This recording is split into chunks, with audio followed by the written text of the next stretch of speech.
ब्रह्म विज्ञान केंद्र श्री कैलाशाश्रम के वार्षिक महोत्सव प्रसंग पर समायोजित श्रीमद् भगवत गीता ज्ञान यज्ञ कल तक तृतीय अध्याय में 20वां श्लोक तक हो गया था। 19वां 20 हो गया था। लोक संग्रह करने के लिए भी तुम कर्म करो, भगवान कहते अर्जुन को। यदि अंतःकरण शुद्ध हो गया, कर्म से ही अंतःकरण शुद्ध होता है। अंतःकरण शुद्ध होने पर ज्ञान होता है। तो जनक आदि ने कर्म करके अंतःकरण शुद्धिपूर्वक ज्ञान प्राप्ति उन्होंने की थी। यदि वो ज्ञानी थे तो लोक संग्रह के लिए भी कर्म किया था। तो तुम भी यदि ज्ञानी नहीं हो तो अंतःकरण शुद्धि के लिए कर्म करो, क्रम से ज्ञान प्राप्ति करके मोक्ष को प्राप्त करोगे। और यदि ज्ञानी है तो लोक संग्रह के लिए भी कर्म करना चाहिए। लोगों का जो उन्मार्ग में प्रवृत्ति, शास्त्रीय मार्ग में ही चलना चाहिए। अशास्त्रीय मार्ग में जो चलते हैं, विधि निषेध का उल्लंघन करते हैं, उससे नरक आदि प्राप्ति होती है। उनको उन्मार्ग प्रवृत्ति वारण करके सन्मार्ग में लगाना, यह लोक संग्रह है। लोक संग्रह कौन कर सकता है, इसका उत्तर देते हैं भगवान। यद्यदाचरति श्रेष्ठ तत्तदेवेतरो जनः स यत् प्रमाणं कुरुते लोकस्तदनुवर्तते।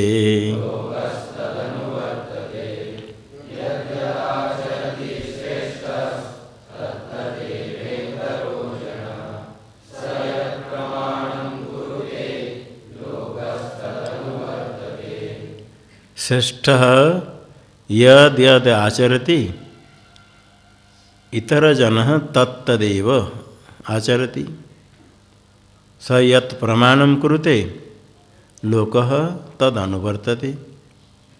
जो श्रेष्ठ जो आचरण करता है, श्रेष्ठ होता है जो शास्त्र का अध्ययन श्रवण किया, शास्त्रीय मार्ग में चलता है, शास्त्र को प्रमाण मानता है, शास्त्रीय विधि का उल्लंघन नहीं करके, निषिद्ध कर्म नहीं करके शास्त्रीय कर्म करता है, वो श्रेष्ठ है।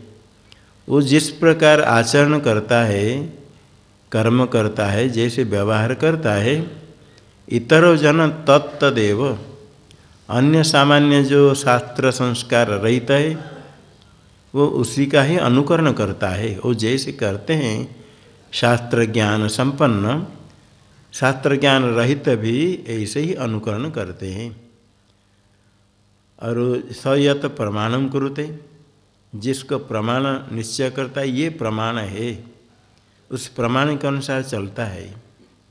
लौकिक हो वैदिक हो, उसी को ही लोग अनुवर्तन करते हैं, उसको ही प्रमाण मानते हैं।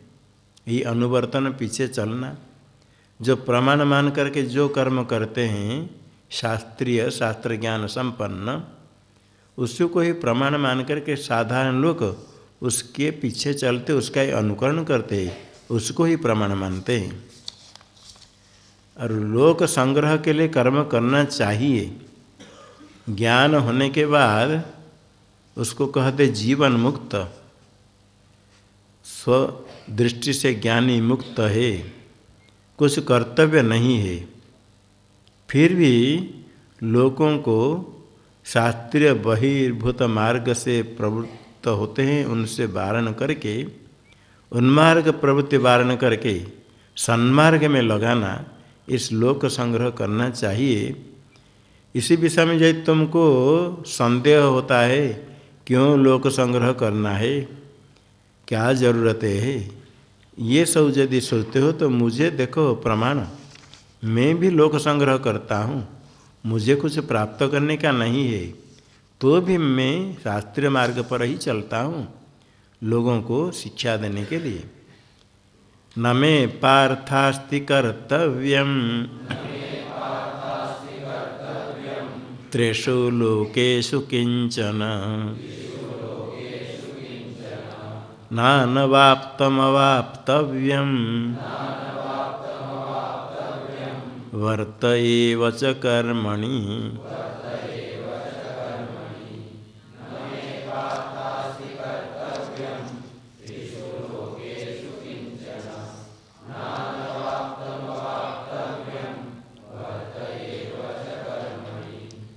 हे पार्थ, त्रिषु लोकेषु मम किंचित कर्तव्यम नास्ति। न अनवाप्तम अवाप्तव्यम अस्ति। अनवाप्तम अवाप्तव्यम नास्ति वर्त एव च कर्मणि। त्रिषु तीनों लोक में मैं का अर्थ मम कर्तव्यम नास्ति किंचन, कुछ भी कर्तव्य नहीं है, कुछ करने की आवश्यकता नहीं है। कर्तव्य कर्म करते हैं जो अप्राप्त वस्तु की प्राप्ति के लिए अथवा प्राप्त का रक्षण के लिए, इष्ट वस्तु की प्राप्ति के लिए। ऐसे कोई वस्तु हो अप्राप्त हो, उसकी प्राप्ति करने के लिए कर्म में करूं। मेरे लिए कुछ भी अनवाप्त अप्राप्त नहीं है। अवाप्त है प्राप्त, न अवाप्तम अनवाप्तम अप्राप्तम। कोई अप्राप्त वस्तु नहीं है जिसको प्राप्त करना है। अवाप्तव्यम प्राप्तव्यम। अप्राप्त वस्तु जब परमात्मा सर्वरूप है, एक अद्वितीय ब्रह्म से भिन्न कुछ भी नहीं है। सारा ब्रह्मांड ही परमात्मा के स्वरूप है। कुछ भी परमात्मा से भिन्न नहीं प्राप्त करने के लिए। प्राप्तव्य प्रापणीय वस्तु कुछ भी नहीं, तो मुझे कुछ भी कर्म नहीं करना चाहिए।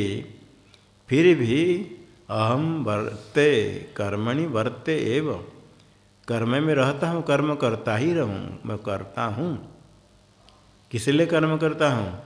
यही लोक संग्रह। मैं कर्म करता हूँ तो सब लोग मेरा अनुकरण करेंगे। जो मुझे आप्त मानते हैं, श्रेष्ठ मानते हैं, मेरा ही अनुकरण करेंगे, वो भी कर्म करेंगे। कर्म करे इस अभिप्राय से मैं कर्म करता हूँ। अर्जुन सत्य आप कर्म नहीं कर तो क्या हानि है? तो भगवान कहते हैं यदि ह्यहं न वर्तेयं जातु कर्मण्यतन्द्रितः मम वर्त्मानुवर्तन्ते मनुष्याः पार्थ सर्वशः।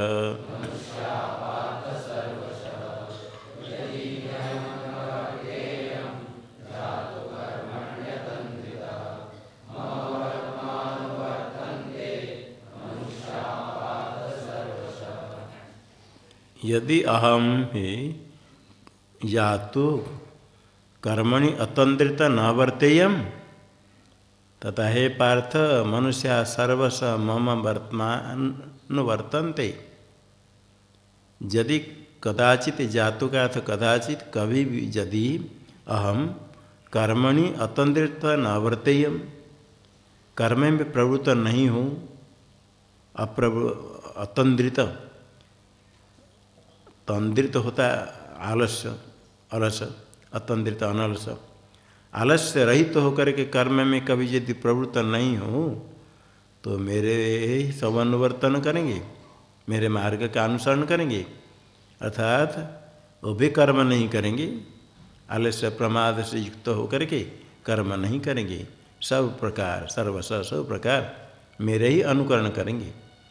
तब क्या दोष होगा? आगे कहते हैं उत्सीदेयुरिमे लोका न कुर्यां कर्म चेदहम् शंकरस्य च कर्ता स्यात् मुपहन्यामिमाः प्रजाः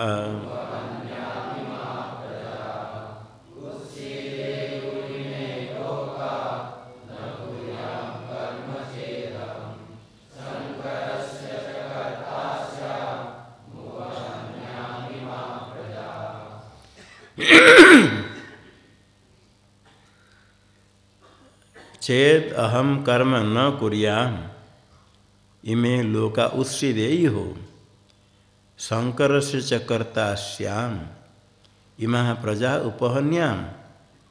यदि अहम कर्म न कुर्याम चेत यदि अहम कर्म नहीं करूँ तो इमे लोका उत्सिदेयि हो ये लोक नष्ट हो जाएंगे।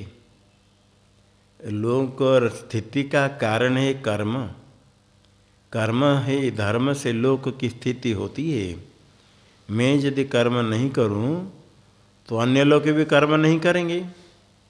जो लोक स्थिति का कारण कर्म वो नहीं होने पर लोक की स्थिति नहीं होगी। तो लोक की स्थिति नहीं होने से लोक नष्ट हो जाएंगे। उत्सिदेयि हो नष्ट हो जाएंगे लोक। कर्म मैं नहीं करूँ तो सब लोक नष्ट हो जाएगा। और मैं कर्म नहीं कर तो क्या होगा? शंकर से च कर्ता श्याम शंकर वर्ण शंकर का कर्ता हो जाऊंगा। यदि धर्म नहीं रहेगा तो वर्णाश्रम धर्म मिश्रित हो जाएगा, मिलन हो जाएगा। तो शंकर का कर्ता धर्म नष्ट होने पर कुल स्त्री दूषित तो हो जाती है। फिर वर्ण शंकर होता है, इसका मैं कर्ता और धर्म वर्णाश्रम के धर्म का मिलन हो जाएगा तो मैं शंकर का कर्ता हूँ होगा। और इमा प्रजा उपहन्याम ये प्रजा का घातक हो जाऊँ, नष्ट कर दूँ। मैं तो ईश्वर है, प्रजा की रक्षा करने के लिए प्रवृत्त हुआ हूँ, प्रजाओं के पर अनुग्रह करने के लिए अवतरित हूँ। किंतु यदि मैं प्रजा का घातक हो जाऊँ तो ईश्वर के विपरीत कर्म हो जाएगा, अनुरूप हो जाएगा। ये अनुचित है, इसलिए मैं कर्म करता ही हूँ। यदि मैं जैसे कृतार्थ बुद्धि हूँ, आत्मज्ञानी हूँ, इसी प्रकार तुम यदि कृतार्थ बुद्धि हो तो भी उसका कोई कर्तव्य नहीं है। कर्तव्य नहीं होने पर भी पर का अनुग्रह करना चाहिए। जब तक शरीर रहता है, ज्ञान होने के बाद भी प्रारब्ध कर्म बचता है तो उसके फल भोगना पड़ता है। शरीर रहता है, भोजनादि ग्रहण करना पड़ता है। तब जब भोजनादि करते हैं तो परानुग्रह करना ही चाहिए। ज्ञानी का कोई कर्तव्य नहीं तो भी करना चाहिए, अन्य का अनुग्रह करना चाहिए। अन्य के अनुग्रह करने के लिए ज्ञानी कभी कभी सब कुछ करता है। कभी कर्म करता है कर्मियों के बीच में रह करके, साधकों के बीच में रहता है तो जप ध्यान आदि करता है, वेदांत श्रवण भी कर सकता है, सब कुछ कर सकता है। योगियों के बीच में तो योग साधन करेगा, सबको प्रवृत्त कराने के लिए स्वयं करता है, पर अनुग्रह के लिए। सक्ता कर्मण्य विद्वांसो यथा कुर्वन्ति भारत कुर्याद् विद्वांस तथा सक्तस् चिकीर्षुर्लोक संग्रहम्।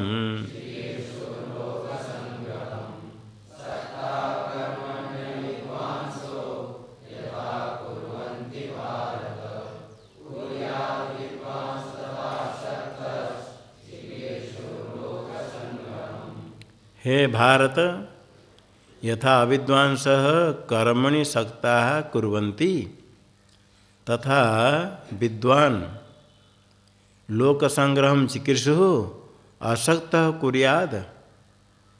इतने भेद है। अविद्वान भी कर्म करता है, विद्वान भी कर्म करे, किंतु अविद्वांसः यथा सक्ताः कर्मणि कुर्वन्ति, कर्मणि आसक्त होकर के करते हैं। आसक्त होने का अर्थात तो कर्म का फल मुझे मिलेगा। इसी प्रकार कर्म में आसक्त होकर के जिस प्रकार अज्ञानी लोग कर्म करते हैं, इसी प्रकार तथा उसी प्रकार विद्वान कुर्यात, विद्वान भी ऐसे ही करे, किंतु असक्त। वो तो सक्त होकर के कर्म फल में आसक्त होकर के अज्ञानी करता है, अज्ञानी असक्त होकर के, अनासक्त होकर के, कर्म फल इच्छा त्याग करके, कर्म फल है ही नहीं कुछ उसके लिए, असक्त तथा विद्वान कुर्यात। यदि कर्म फल में आसक्ति नहीं है, कर्म क्यों करता है ज्ञानी? लोक संग्रह चिकीर्षु, लोक संग्रह करना चाहता है, लोगों को अशास्त्रीय मार्ग से हटा करके सन्मार्ग में प्रवृत्त करना, ये लोक संग्रह करना चाहता है, तभी उनका कल्याण होता है। कोई इस अशास्त्रीय मार्ग पर चलता है, उसको ज्ञानी समर्थन नहीं करता है, ये तुम्हारा मार्ग ठीक नहीं है, अशास्त्रीय है, शास्त्रीय मार्ग बता देता है। उनको अशास्त्रीय मार्ग से हटा करके शास्त्रीय मार्ग में प्रवृत्त करना चाहिए।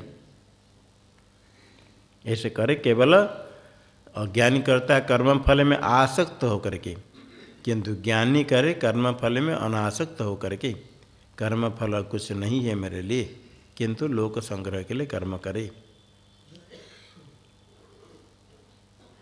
मैं भगवान कहते परमात्मा अथवा जो आत्मज्ञानी, उसका कोई कर्तव्य नहीं, केवल लोक संग्रह।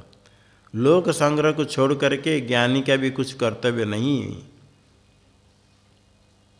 इसलिए आत्मज्ञानी के लिए उपदेश करते भगवान, न बुद्धि भेदम जनये दज्ञाना कर्म संगिनाम जोषयेत् सर्वकर्माणि विद्वान् युक्तः समाचरन्।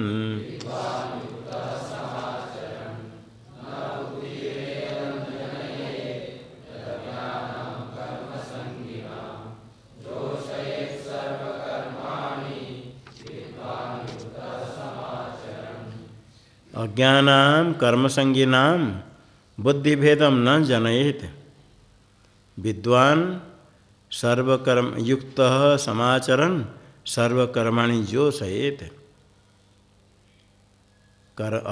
कर्मसंगिनाम अज्ञानाम, जो अज्ञानी है, अज्ञ कर्मसंगी, मैं कर्म कर रहा हूँ, इस कर्म का फल मुझे मिलेगा, कर्म फल मुझे चाहिए।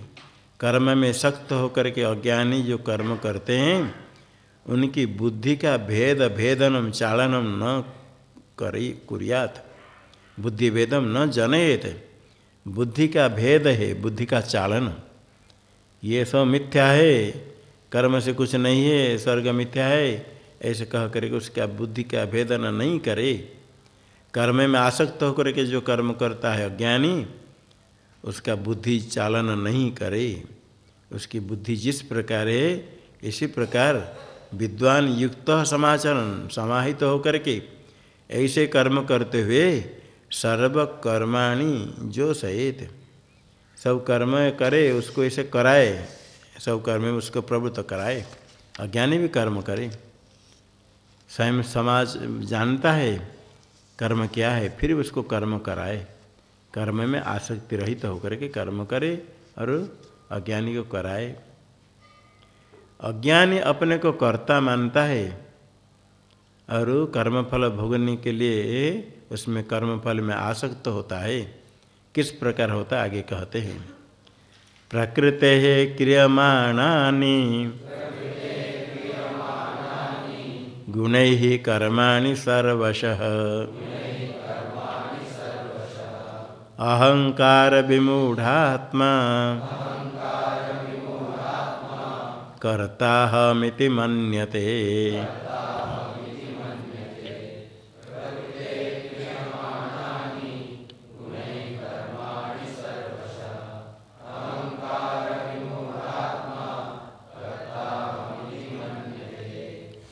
प्रकृते गुणैः सर्वशः कर्माणि क्रियमाणानि। अहंकार विमूढ़ात्मा अहम कर्ता इति मन्यते। प्रकृते गुणैः, प्रकृति का जो गुण सत्व रजस तम 3 गुण है, उसका परिणाम होता है शरीर इंद्रिय संघात। प्रकृति के गुण के विकार कार्य करण शरीर इंद्रिय संघात। शरीर के द्वारा, इंद्रिय के द्वारा, मन के द्वारा प्रकृति के गुण से सर्वस कर्माणि क्रियमाणानि, सब कुछ कर्म किए जाते हैं। लौकिक कर्म हो, वैदिक कर्म हो, जितने कर्म शास्त्रीय हो अशास्त्रीय हो, विहित हो निषिद्ध हो, जितने कर्म है सब प्रकृति के गुण से किए जाते हैं।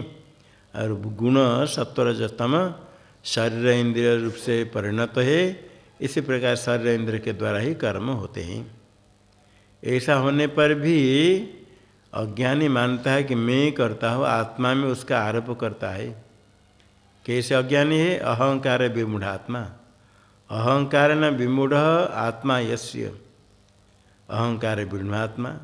अहंकार होता है देह आदि में अहम, ऐसे बुद्धि स्वरूप के अज्ञान से। आत्मस्वरूप व्यापक है, शुद्ध है, असंग है।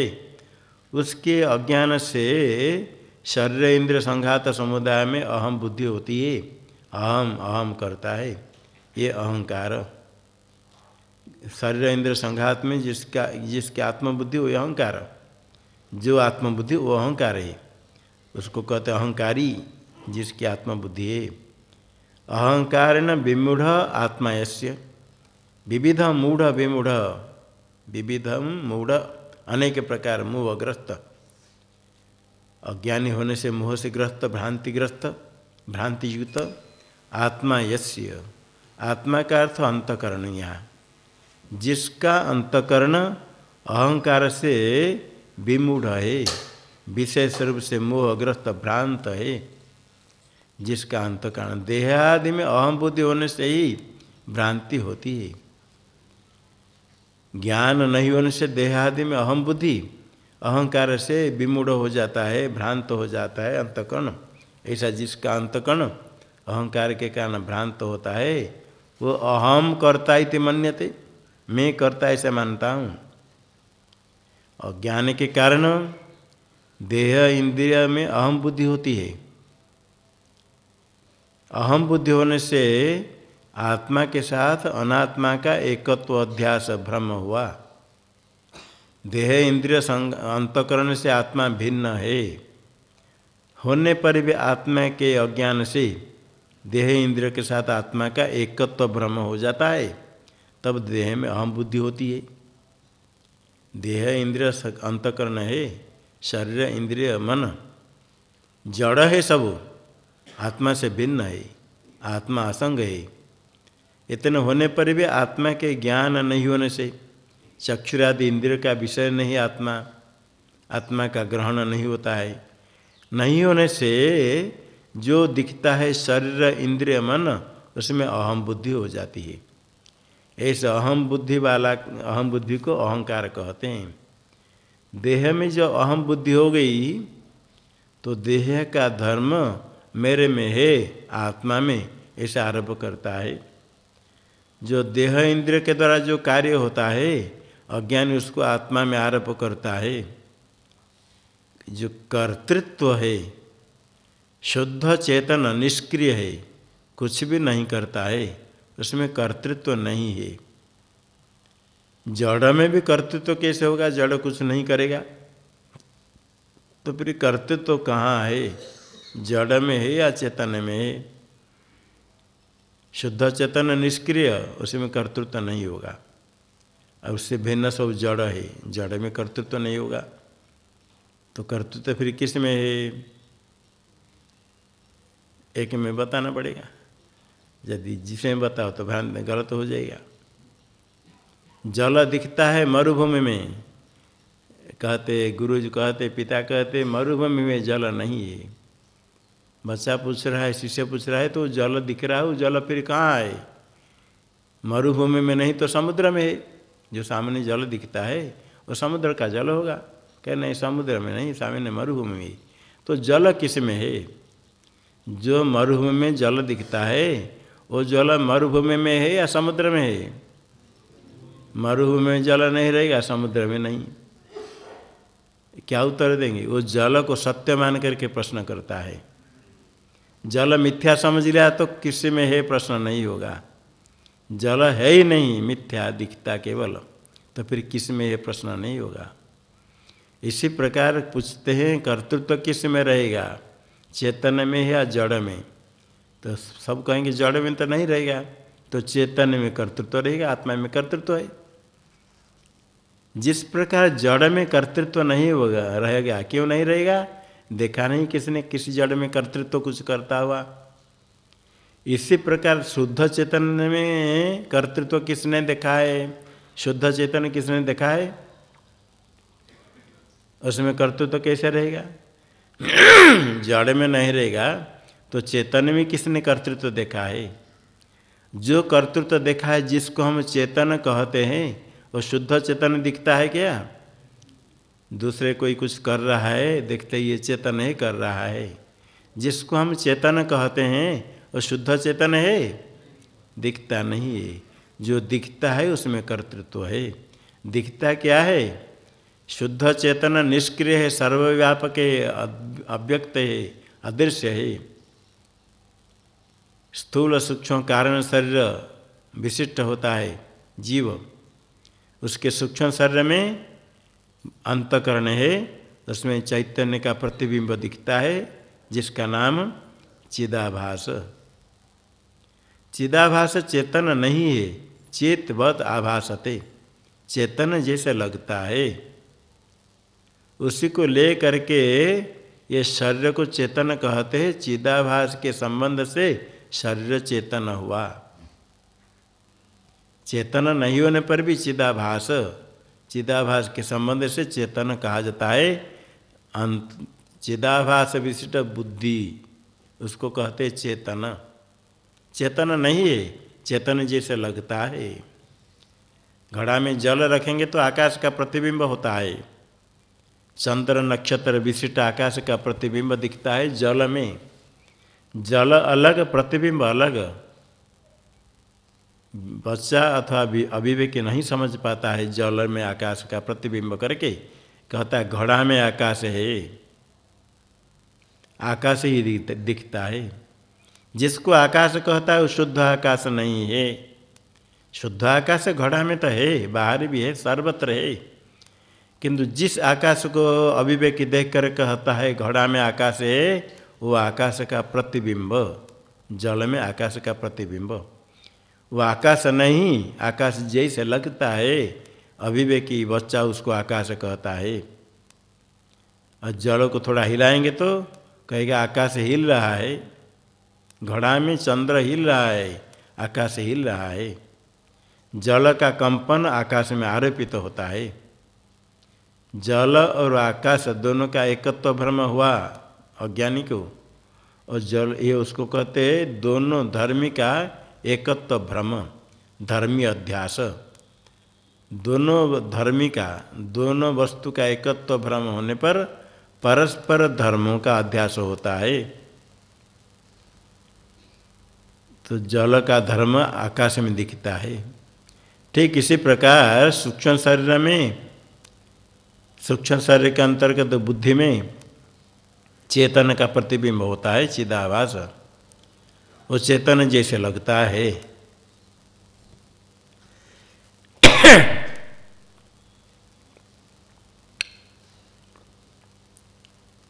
बुद्धि अलग, चिदाभास अलग, ये पता नहीं चलता है। जब बुद्धि देखते हैं उसमें चिदाभास है ही, और चिदाभास बुद्धि में ही है। एक साथ हमेशा रहने से दोनों में एकत्व भ्रम होता है। बुद्धि और चिदाभास का एकत्व भ्रम होने पर बुद्धि और चिदाभास दोनों का एकत्व भ्रम होने पर बुद्धि का धर्म चिदाभास में, चेतन में दिखता है। बुद्धि में जो कंपन है, वासना है, सुख दुख है, वो चेतन में आरोपित होता है। चिदाभास विशिष्ट बुद्धि में कर्तृत्व है, उसको चेतन शब्द से कहते हैं। शुद्ध चेतन को चेतन शब्द से नहीं कहते लोक में। शुद्ध चेतन तो पत्थर के अंदर भी है, दीवाल के अंदर भी है, उसको चेतन कोई नहीं कहता है। दीवाल पत्थर की अपेक्षा आग के अंदर, पशु के अंदर क्या अधिक है? चिदाभास। शुद्ध चेतन सब के अंदर है, बाहर भी है, पत्थर के अंदर भी है। जैसे आपके अंदर है, इसे पत्थर के दीवाल के अंदर भी है। तो भी दीवाल को कहते जड़, पत्थर को कहते जड़, और आप सब चेतन है। तो आप लोग में शुद्ध चेतन अधिक है दीवाल की अपेक्षा। दीवाल में जितने शुद्ध चेतन है उससे अधिक शुद्ध चेतन आप में है, समान है। तो भी दीवाल की क्या गलती, उसको क्यों जड़ कहते हो? वही चिदाभास है तो चेतन कहते, नहीं तो चेतन नहीं कहते हैं। चिदाभास को चेतन कहते तो जिसको चेतन कहते हो उसमें कर्तृत्व मानो। शुद्ध चेतन में कर्तृत्व किसने नहीं देखा? जैसे जड़ में कर्तृत्व नहीं देखा, ऐसे शुद्ध चेतन में कर्तृत्व किसने नहीं देखा? जिसमें देखा उसमें कर्तृत्व मानो। चिदाभास विशिष्ट बुद्धि में कर्तृत्व है, और कर्तृत्व वास्तव नहीं है। वास्तव हो तो उसका आश्रय पूछना, अवास्तव होने से उसका अधिष्ठान भी अवास्तव है। जो कर्तृत्व दिखता है चिदाभास विशिष्ट बुद्धि में, किंतु देह आदि में अहम बुद्धि, अंतकरण में भी अहम बुद्धि हो जाने से अहंकार न विमूढ़ आत्मा यस्य, मोहग्रस्त भ्रांत हो गया जिसका अंतकरण, ऐसा जो अज्ञानी अहम कर्ता इति मन्यते, मैं कर्ता ऐसा मानता है। बुद्धि के धर्म कर्तृत्व का आत्मा में आरोप करता है। तत्वज्ञान उससे विलक्षण, उसके लिए आगे कहते हैं तत्त्ववित्तु महाबाहो गुणकर्म विभागयो गुणा गुणेषु वर्तन्त इति मत्वा न सज्जते।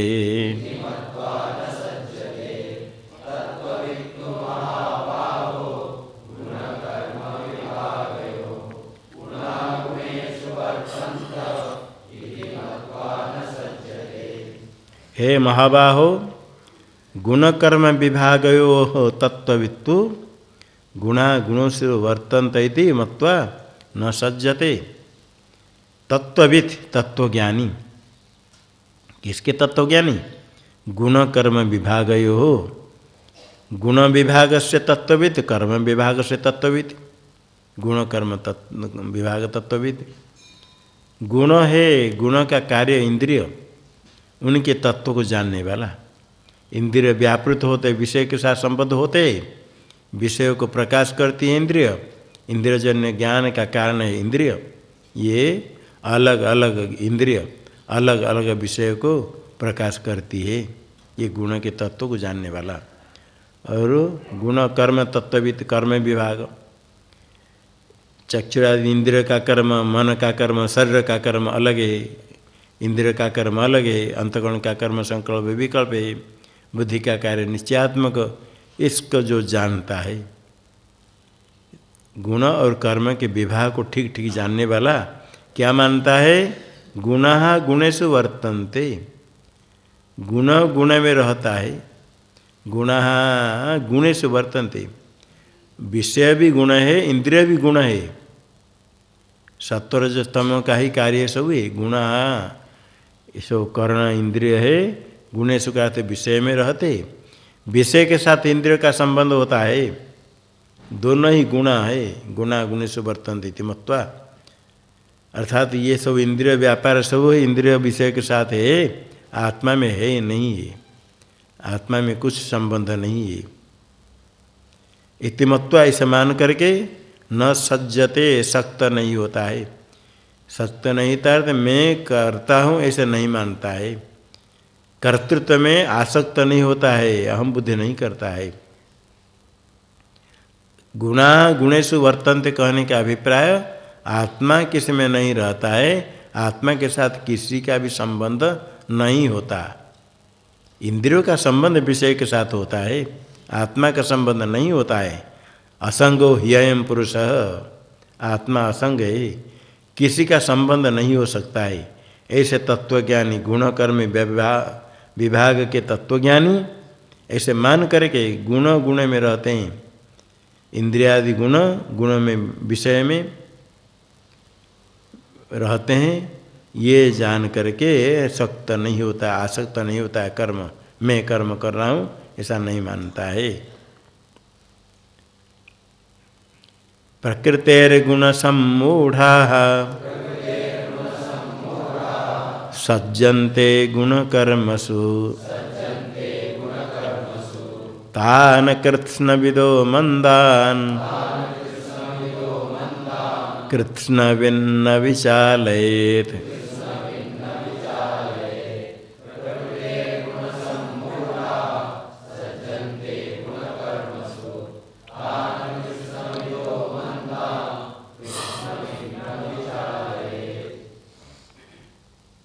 प्रकृते गुणे ही सम्मूढ़ा गुण कर्मेषु सज्जन्ते तान अकृष्णविदः तान मंदान अकृष्णविदः कृष्णविद न विचालयेत्। प्रकृति के गुण से सम्मोहित होकर के, प्रकृति से जाते हैं गुण, उससे सम्मूढ़ होकर मोहित होकर के गुण कर्म सज्जनते गुण कर्मसु, गुणों के कर्म में आसक्त होता है। शरीर का इंद्रिय का अंतकरण का कर्म है व्यापार, उसी व्यापार में आसक्त होता है, मैं करता हूँ।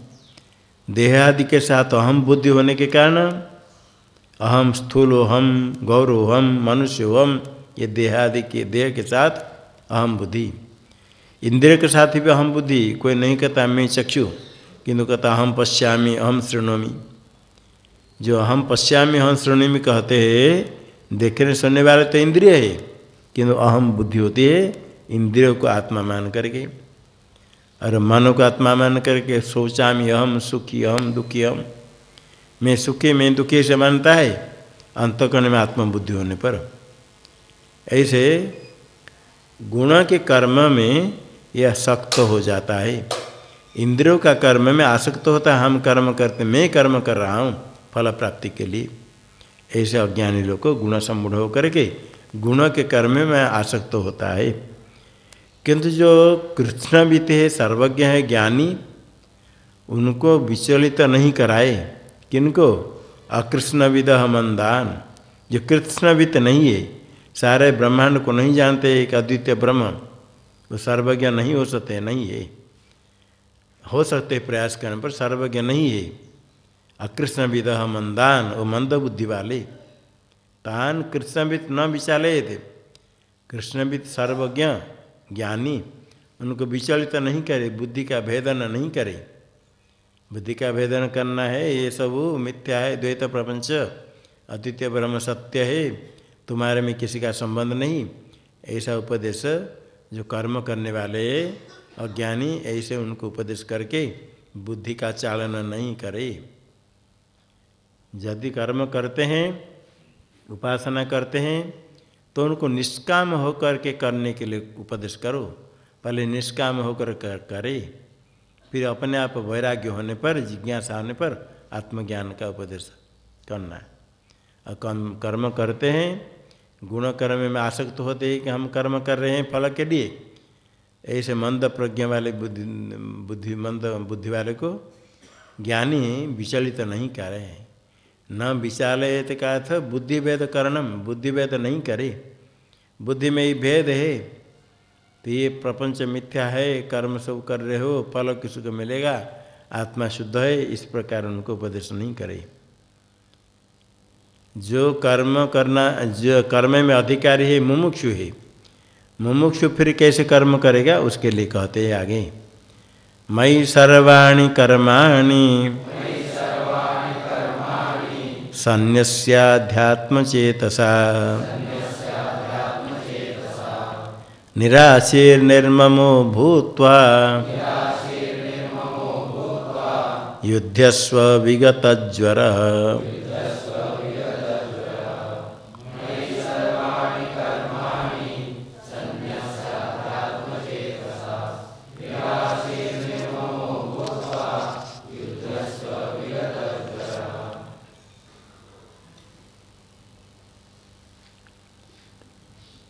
मयि अध्यात्म चेतसा निराशे निर्मम भूत सर्वाणि कर्माणि सन्न्यस्य निराशे निर्मम भूत्वा विगत ज्वर युध्यस्व। मयि मेरे में परमात्मा में सर्वज्ञ सर्वांतर्यामी परमात्मा में सर्वाणि कर्माणि सन्न्यस्य सब कर्म का त्याग करके कर्म फल अर्पण करके फल इच्छा छोड़ करके किसके द्वारा अध्यात्म चेतसा अध्यात्मम चेतो यस्य अध्यात्म का अर्थ आत्म विषयम आत्मा को विषय करने वाले जिसका चित्त है वो अध्यात्म चेत अध्यात्मम चेतो यस्य स अध्यात्म चेता तेन अध्यात्म बुद्धि से आत्म विषय के बुद्धि के द्वारा आत्म विषय का चिंतन करे आत्मा में ही आत्मा निष्क्रिय है अहम असंग आत्मा हूँ मेरे में कर्म नहीं है शरीर इंद्रिय मन में जो कर्म होता है ये कर्म फल की इच्छा नहीं करके परमात्मा को अर्पण करके सब समर्पण करके निराशि निर्मम भूत्वा निराशि आशी इच्छा रहित और निर्मम ये मेरा है ये कर्म फल मुझे मिलेगा से निर्मम होकर के विगत ज्वर संयुद्धस्य ज्वर है संताप शोक विगत शोक होकर के युद्ध करो कर्म करते समय अध्यात्म चेत होना चाहिए विवेक बुद्धि है मैं ईश्वराय के लिए भृत्य जैसे कर्म करता है ऐसे ही कर्म करता हूँ इसी बुद्धि से कर्म करो कर्म में मेरा भाव मेरे में ही करता हो करके ममता नहीं हो और दुख छोड़ करके पूरा परमात्मा को समर्पण करके कर्म करो। ये मे मतमिदं नित्य मनुतिष्ठन्ति मानवाः श्रद्धावन्तो न सूयन्तो मुच्यते तेपि कर्मभिः।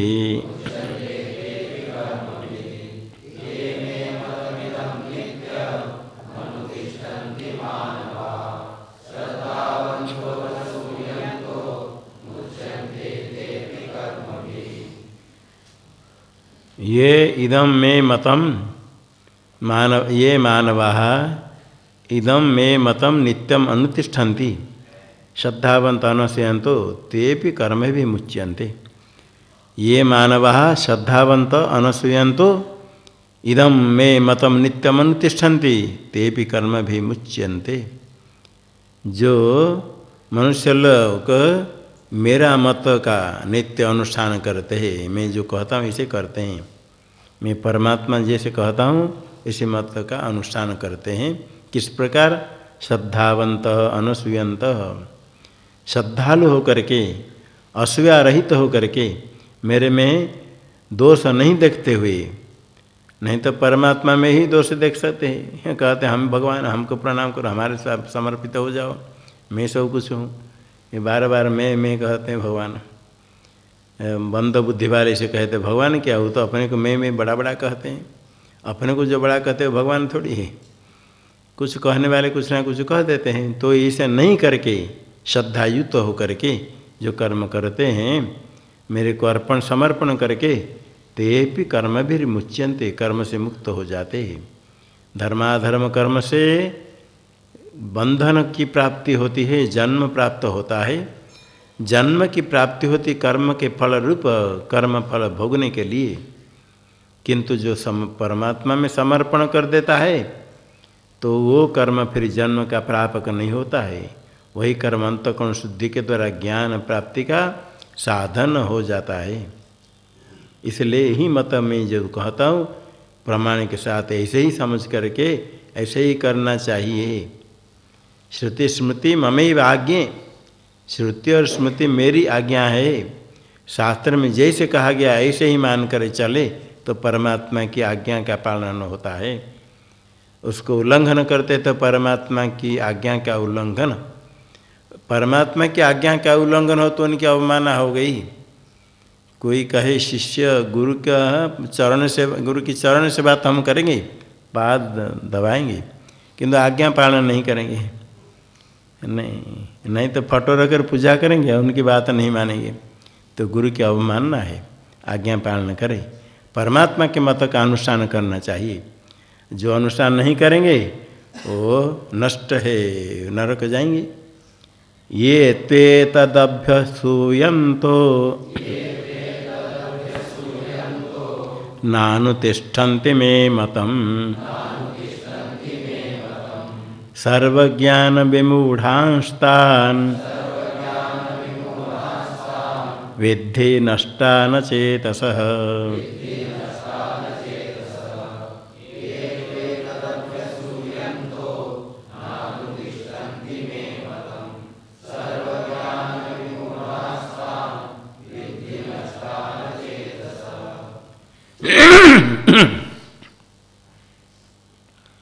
ये तो एतद अभ्यस्यंत मे मतम नानुतिष्ठन्ति, एतद मे मतम अभ्यस्यंतो नानुतिष्ठन्ति तान सर्वज्ञान विमूढ़ान नष्टान अचेतस विद्धि।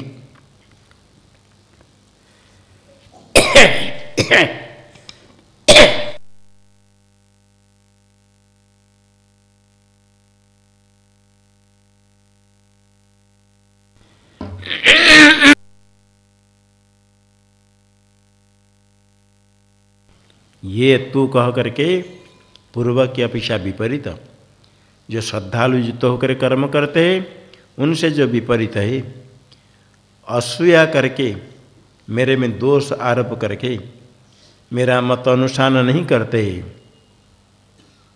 वो सर्वज्ञान विमूढ़ान, सर्वज्ञान रहित विशेष विविध मूढ़ मोहग्रस्त, सब ज्ञान में मोहयुक्त है, भ्रांति युक्त है अर्थात भ्रांत है। तान नष्टान अचेतस विधि, वो नष्ट है, नाश को प्राप्त हो गए नष्ट। यदि शास्त्रीय कर्म नहीं करते, परमात्मा की आज्ञा का पालन नहीं करते हैं, पुरुषार्थ नहीं करते हैं, तब नष्ट है। तब तक तो है जब तक पुरुषार्थ साधन करता है। पुरुषार्थ करने के लिए यदि असमर्थ हो गया तो मृत पाय नष्ट प्राय। कोई व्यक्ति मर गया तो आगे पुरुषार्थ नहीं कर सकता है। जीते जी यदि पुरुषार्थ नहीं करता है तो मरा हुआ जैसे है, नष्ट हो गई। अचेतस अविवेकी, उनको अविवेकी समझो, नष्ट है, पुरुषार्थ से भ्रष्ट हो जाते हैं। इसलिए शास्त्रीय मत भगवान का उपदेश, इनकी आज्ञा का पालन अवश्य करना चाहिए। कुछ लोग ऐसे क्यों, आप परमात्मा है, आपके मत का अनुष्ठान नहीं करते हैं और अपने धर्म छोड़कर दूसरे धर्म क्यों करते हैं? आपके विरुद्ध होकर के आपसे भय क्यों नहीं करते हैं? आपके आज्ञा का उल्लंघन करते कैसे भय नहीं करते हैं? ऐसी शंका होने पर भगवान कहते उत्तर देते हैं, सदृशं चेष्टते स्वस्याः प्रकृतिर्ज्ञानवानपि प्रकृतिं यान्ति भूतानि निग्रह किं करिष्यति।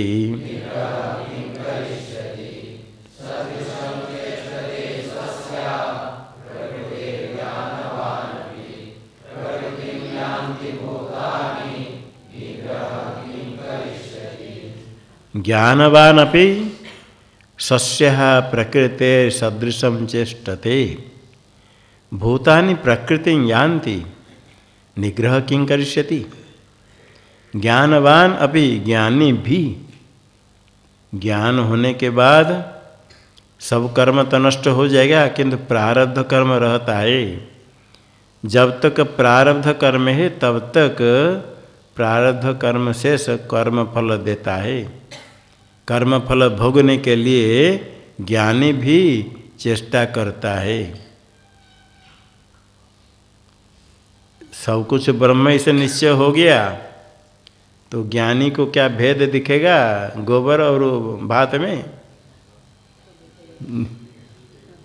हाँ, भात के स्थान पर गोबर लेकर रख दो, खा लेगा, ये तो मिट्टी लेकर खा लेगा, ऐसा नहीं। अपने स्वभाव के अनुसार चेष्टा करेगा। कुछ ना कुछ ये इष्ट है ये अनिष्ट ऐसे बुद्धि होती है जब तक प्रारब्ध कर्म है। स्वल्प ये इष्ट है ये अनिष्ट, इष्ट का ग्रहण करेगा, अनिष्ट का ग्रहण नहीं करेगा। भोजन करते समय बाल लंबे लंबे निकला तो उसको भी चबा कर खाएगा, ज्ञान हो गया इसीलिए नहीं। तो अपने प्रारब्ध कर्म जब तक है तब तक ज्ञानी भी जो प्रारब्ध कर्म शेष बचा उसके फल भोगने के लिए सस्याः प्रकृते सदृशम चेष्टते, अपनी प्रकृति के अनुसार ही चेष्टा करता है। ऊँट भी जीव है, ज्ञानी मनुष्य भी जीव है। ऊँट कांटा खा लेता है कांटे को, हाथी बड़गदर डाल को चबा कर खा लेता है, बाँस खा लेता है। तो ज्ञान हो जाने पर ज्ञानी भी ऐसे शाखा को खाए चबा करके, ऐसा नहीं। अपने जो इष्ट अनिष्ट देख करके व्यवहार करता है। प्रकृति के सदृश क्या? अपने प्रकृति के सदृश। प्रकृति किसको कहते हैं? ऐसे प्रकृति शब्द तो मायाम तो प्रकृति विद्यात् मायिनं तो महेश्वरम। त्रिगुणात्मिका प्रकृति है सब जगत का कारण। सत्वरजस्तम त्रिगुणात्मिका प्रकृति, प्रकृति माया प्रधान अविद्या ऐसे कहते हैं। किंतु यहाँ प्रकृति का तो वह नहीं, यहाँ प्रकृति का तो स्वभाव, इसकी प्रकृति ऐसे कहते। ऐसा क्यों बोलता है? इसकी प्रकृति ऐसे। ये कौन झूठ बोलता है? इसकी प्रकृति ऐसे, स्वभाव ऐसे। स्वभाव प्रकृति, ये प्रकृति कहाँ से आई? प्रकृति क्या है? ये किसकी प्रकृति ऐसे होती? किसकी प्रकृति चोरी करने का स्वभाव से, किसकी प्रकृति झूठ बोलने का, किसकी प्रकृति अलग क्यों होती है? पहले जो धर्माधर्म किया होगा उसका संस्कार रहता है। और अभी जो कर्म भोगने के लिए जन्म प्राप्त किया, जन्म के प्रारंभ में वो संस्कार अभिव्यक्त हो जाता है, उद्भूत हो जाता है। अनादिकाल से अनेक जोनि में अनेक प्रकार व्यवहार भोग किया, अनेक पुण्य पाप कर्म आप में है। वो पुण्य पाप कर्म बहुत होने पर भी कुछ धर्म अधर्म के कारण ये जन्म प्राप्त हुआ। तो जन्म के प्रारंभ में वो कर्म धर्माधर्म का संस्कार अभिव्यक्त हो जाता है, उद्भूत हो जाता है, प्रकट हो जाता है। उसके अनुसार वो फिर चेष्टा करेगा। बंदर को कौन सिखाता है छलांग लगाने के लिए, माता को पकड़ने के लिए? पक्षी को कौन सिखाता है उड़ने के लिए? अब मनुष्य क्यों नहीं उड़ता है? पक्षी उड़ जाता है, बंदर छलांग लगाता है। तो ये जो प्रकृति के अनुसार जिस जन्म में जिस कर्म फल भोगेंगे उस कर्म के अनुसार कुछ पूर्व धर्माधर्म और पूर्व अनुभव का संस्कार उद्भूत हो जाता है। उसके अनुसार ही वो चेष्टा करता है।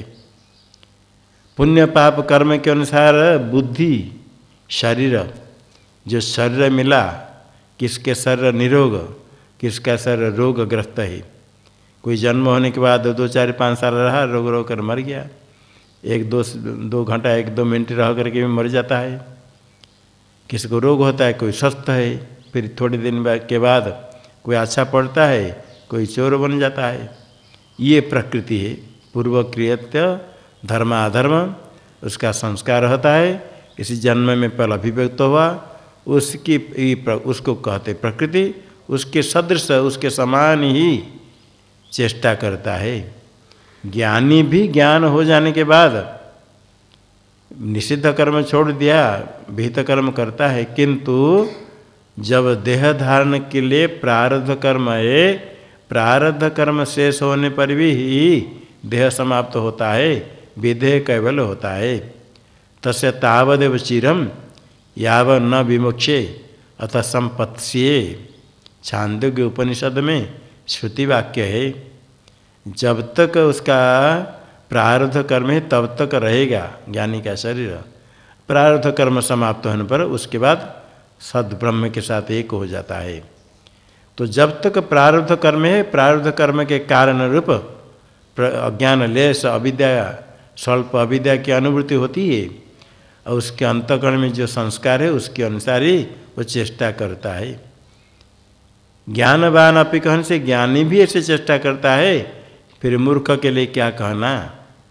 अज्ञानी भी अपने स्वभाव के अनुसार चेष्टा करेगा। तस्मात् प्रकृति में यान्ति भूतानि भवन्ति इति भूतानि, जन्म होने वाले भूत प्राणी मात्र अपने प्रकृति स्वभाव को जाते हैं, स्वभाव के अनुसार चेष्टा करते हैं।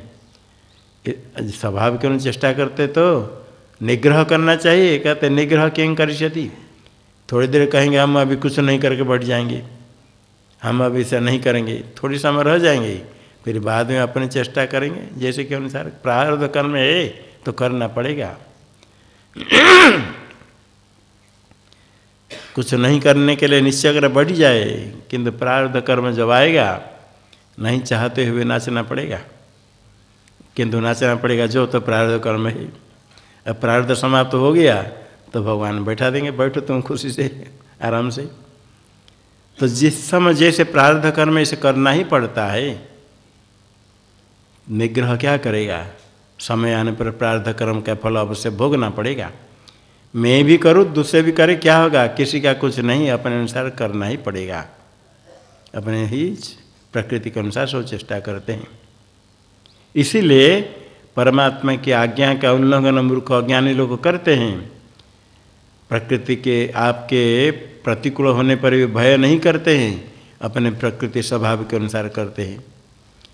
अभी ये प्रश्न है, यदि सब लोग अपने प्रकृति स्वभाव के अनुसार चेष्टा करेंगे, और सब तो सबका कुछ ना कुछ स्वभाव है ही, बिना स्वभाव तो कोई व्यक्ति है ही नहीं, तभी तो अपने स्वभाव के अनुसार कुछ खाते हैं, चलते हैं, सब करते हैं, स्वभाव के अनुसार करते हैं। पशु पक्षी मनुष्य सबका स्वभाव अलग अलग, अपने स्वभाव के अनुसार सब व्यवहार करते हैं। यदि प्रकृति के स्वभाव के अधीन होकर के सब प्रयत्न करते तो फिर पुरुषार्थ का कहाँ स्थान रहा।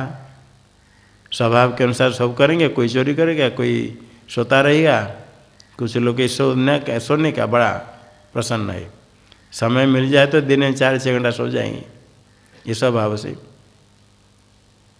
कुछ लोग साधु बनने के बाद भी मौका मिले 2-4 घंटा, प्रातःकाल आए, थोड़ी शांति पाठ होता आरती, उसके बाद 2-3 घंटा सो जाना पड़ता है।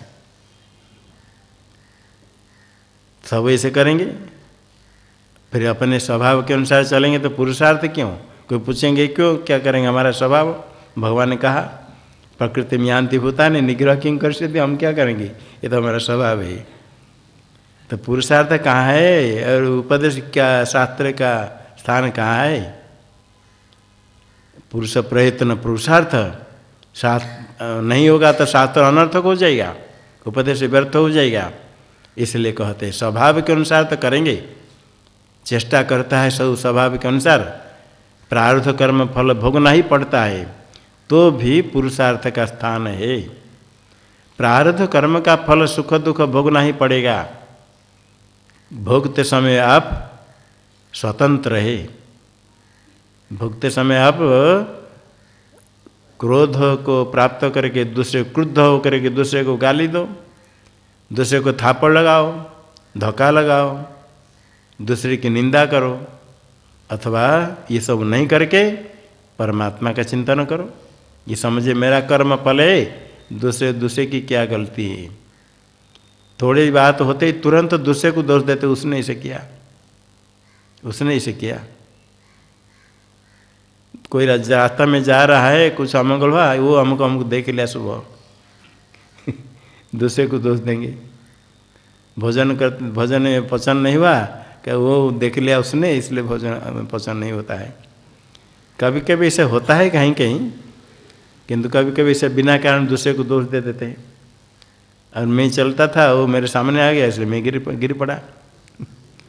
स्वयं गिरा अपने असावधानी, दूसरे को दोष देना। और कोई सामान्य थोड़ा लग गया तो कटु वचन कह दिया तो दोष तो देते हैं।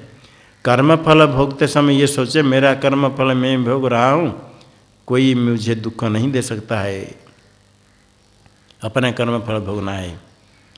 तो इसीलिए पुरुषार्थ करने के लिए जीव स्वतंत्र है। सुख दुख भोग करते समय रो कर भोग करे, भगवान का नाम लेकर भोग करे, आत्मचिंतन करे भोग करे, भोगना ही पड़ेगा सबको।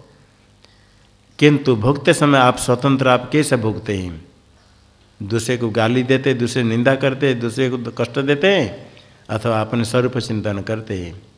विषय भोग करना है, किंतु विषय ग्रहण करते समय विवेकी राग द्वेष नहीं करके विषय ग्रहण करता है, और अविवेकी राग द्वेष पूर्वक विषय ग्रहण करता है। ज्ञान होने के बाद विषय ग्रहण करने पर भी राग द्वेष रहित होकर के विषय ग्रहण करेगा विवेकी ज्ञानी। तो पुरुषार्थ असाधकों को भी यही करना है। ज्ञानी जैसे करता है, साधक भी राग द्वेष रहित होकर के विषय ग्रहण करे, व्यवहार करे। व्यवहार करेगा किंतु राग द्वेष रहित होकर के। पहले से ही मन को संयम करके व्यवहार कैसे करना है, मन पुतम समाचरित, मन से विचार करके राग द्वेष रहित होकर के। क्रोध है तो क्रोध को शांत करके व्यवहार करे। कोप हो जाता है, क्रोध हो जाता है, तो उस समय व्यवहार नहीं करे, शांत हो जाए फिर व्यवहार करे। इंद्रियस्येन्द्रियस्यार्थे रागद्वेषौ व्यवस्थितौ तयोर्न वशमागच्छेत् तौ ह्यस्य परिपन्थिनौ।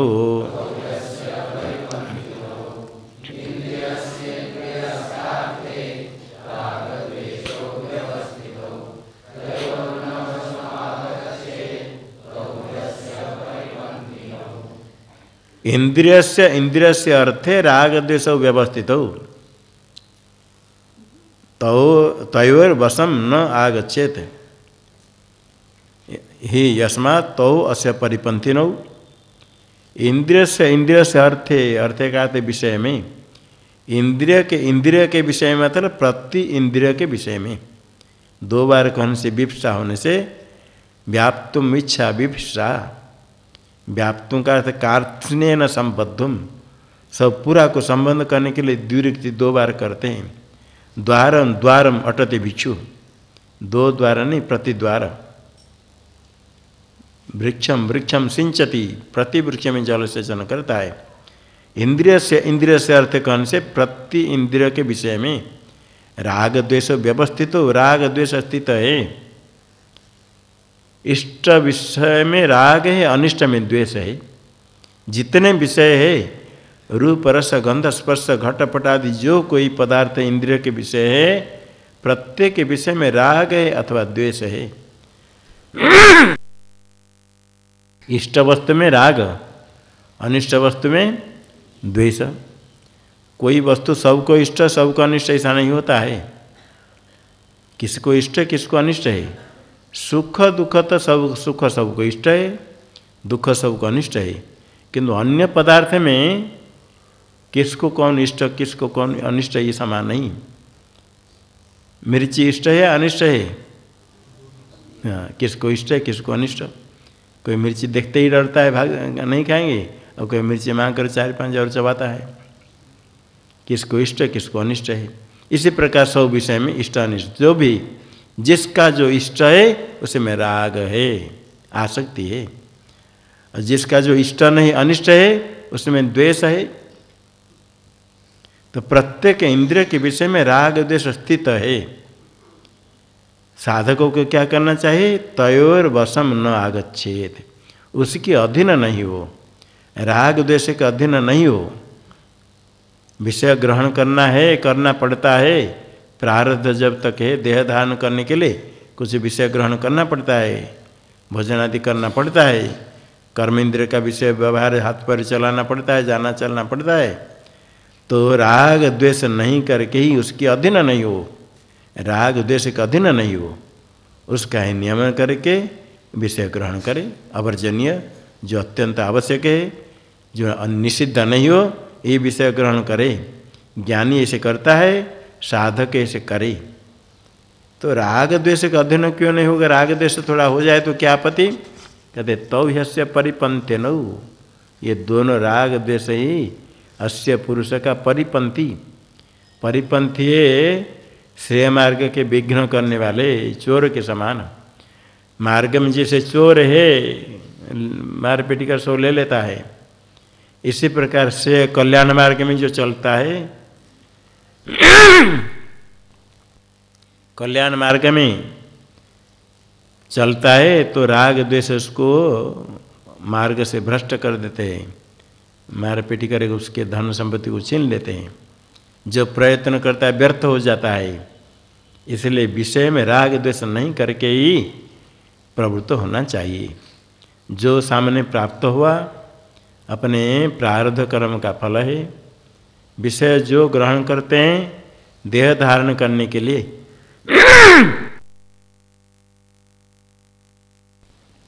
अत्यधिक अनिष्ट इष्ट है, अनिष्ट है तो ग्रहण नहीं करे, इष्ट है तो जितने ग्रहण कर लिया।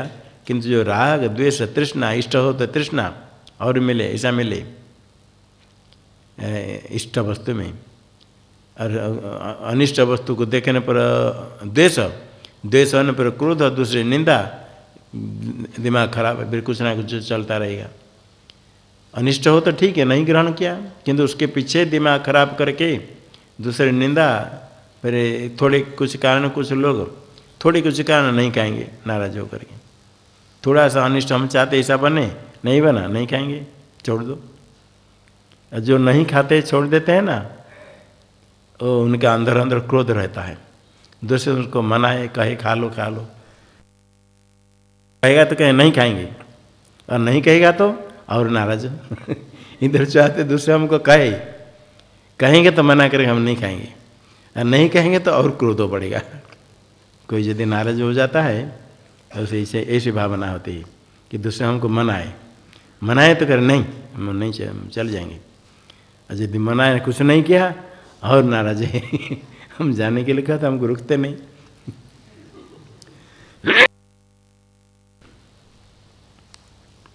ये राग द्वेष ही श्रेय कल्याण मार्ग के विघ्न करने वाले चोर के समान।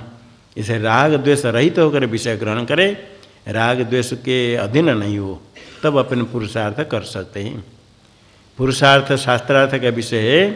शास्त्रार्थ में जो प्रवृत्त होता है पहले ही राग द्वेष का अधीन नहीं होकर के व्यवहार करे। क्योंकि जितने अपने स्वभाव है, अपने कार्य में पुरुष को प्रवृत्त कराएगा, राग द्वेष पूर्वक ही प्रवृत्त कराएगा। जब राग द्वेष पूर्वक होता है, द्वेष होता है, किसी में आसक्ति होता है, अपने धर्म का त्याग कर लेता है, दूसरे धर्म करता है, तब वो फिर अधर्म अनिष्ट को प्राप्त करता है। यदि राग द्वेष को पहले ही नियमन करे, विरोधी चिंतन करके, तो शास्त्रीय दृष्टि करके व्यवहार करे। शास्त्र दृष्टि होने पर शास्त्रीय ये ऐसा नहीं करना चाहिए, ठीक है, ये मेरे प्रारब्ध का फल है, ऐसा करके व्यवहार करे। स्वभाव के अधीन नहीं हो, स्वभाव के अधीन होकर व्यवहार करना और शास्त्रीय दृष्टि होकर व्यवहार करना, ये भेद हो गया। व्यवहार करना है, विषय ग्रहण करना है। एक तो राग द्वेष के अधीन होकर व्यवहार करता है, राग द्वेष होने से क्रोध होकर के अपना धर्म का त्याग, पर धर्म का ग्रहण, उल्लंघन करता है नियम का, और वो निषिद्ध कर्म करना चाहता है, द्वेष हो गया। किसी में आसक्ति है, नहीं मिलता तो जबरदस्ती ले रहे, राग द्वेष अधीन होकर के, और राग द्वेष में वश में कर लिया स्वयं पहले से शास्त्रीय दृष्टि होकर के, ये मेरा कर्तव्य, ये मेरा कर्तव्य नहीं, जो प्राप्त हुआ ठीक है, ऐसे कर व्यवहार करें। राग द्वेष प्रयुक्त होने पर क्या है, शास्त्रार्थ का स्मरण हो तब उसको अन्य प्रकार मानता है। जैसे शास्त्र में कहा गया ऐसे मन मालूम है तो बता नहीं, इसे क्या हो गया, हम ऐसे करेंगे। अच्छा, जो अपना धर्म नहीं है वो नहीं करना चाहिए, किस लिए, क्या शास्त्र में भी तो विचार कर करना चाहिए। बहुत कहते क्यों नहीं करेंगे, वो भी मनुष्य, हम भी मनुष्य है, वो तो धर्म है तो हमारा क्यों धर्म नहीं, हम क्यों नहीं करेंगे, ये तर्क। वो हम क्या मनुष्य नहीं, जो पशु पक्षी भी जो खाद्य खाते हैं वो भी जीव है, हम भी जीव है, तो जो खाद्य खाते हम क्यों नहीं खाएंगे, ऐसा कभी कहता है कोई। वो भी जीव है, हम भी जीव है, वो खाते तो हम क्यों नहीं खाएंगे, ऐसा कभी सोचता है, खा सकता है। पशु पक्षी जितने खाते मनुष्य को भी खा सकता है। जिस प्रकार ये तर्क नहीं, हम भी जीव है, वो भी जीव है, वो खाते तो हम क्यों नहीं खाएंगे। तो बंदर छलांग लाता है, तुम भी छलांग ला कर दिखाओ, वो भी जीव है, तुम भी जीव है। इसी प्रकार मनुष्य में भी, वो भी मनुष्य हम भी मनुष्य, वो करते तो हम क्यों नहीं करेंगे, ऐसा नहीं। मनुष्य में भी किसके लिए क्या कर्म शास्त्र में जैसे विहित है, वर्ण आश्रम को निमित्त करके का धर्म विहित है। ब्राह्मण क्षत्रिय वैश्य शूद्र पुरुष स्त्री सबके लिए कर्म अलग अलग। वर्ण आश्रम में भी ब्रह्मचारी गृहस्थ वानप्रस्थ संन्यास अपना धर्म करना, राग द्वेष होने से अपने धर्म छोड़ता है, पर धर्म ग्रहण करता है, कहता वो करते तो हम क्यों नहीं करेंगे, क्या हम मनुष्य नहीं, ये भी तो धर्म है, वो धर्म करते धर्म तो हम क्यों नहीं करेंगे। इसलिए भगवान कहते ऐसा नहीं, शास्त्रीय मार्ग में चलना चाहिए। श्रेयान स्वधर्मो विगुणः परधर्मात् स्वनुष्ठितात् स्वधर्मे निधनं श्रेयः परधर्मो भयावह।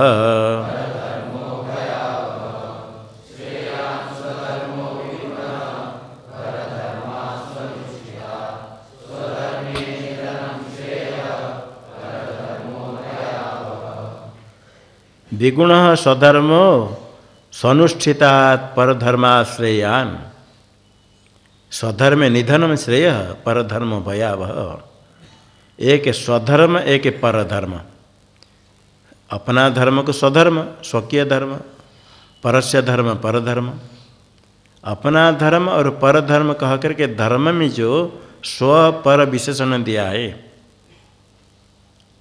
यदि जो कर्म करेगा उसी कर्म करने वाले ही उसका अपना, कोई लोग कहते हैं यदि कोई जो कर्म करता है वो कर्म के अनुसार वर्ण हो जाता है, जन्म के अनुसार नहीं।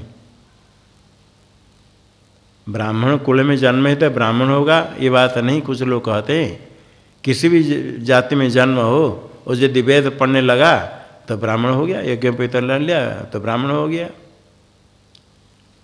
यदि ब्राह्मण होकर के वेद नहीं पढ़ा, युद्ध में नौकरी करके उधर चला गया तो क्षत्रिय कहा जाएगा, अथवा ब्राह्मण होकर के व्यवसाय करने लगा उसको वैश्य कहा जाएगा। ब्राह्मण क्षत्रिय यदि कृषि करने लगे तो उनको वैश्य कहना, पशुपालन करें तो वैश्य कहना, क्षत्रिय भी यदि सेवा करता है तो उसको शूद्र करना कहना। कुछ लोग ऐसा कहते, कर्म के अनुसार वर्ण विभाग, जन्म के अनुसार नहीं। यदि कर्म के अनुसार वर्ण विभाग मानेंगे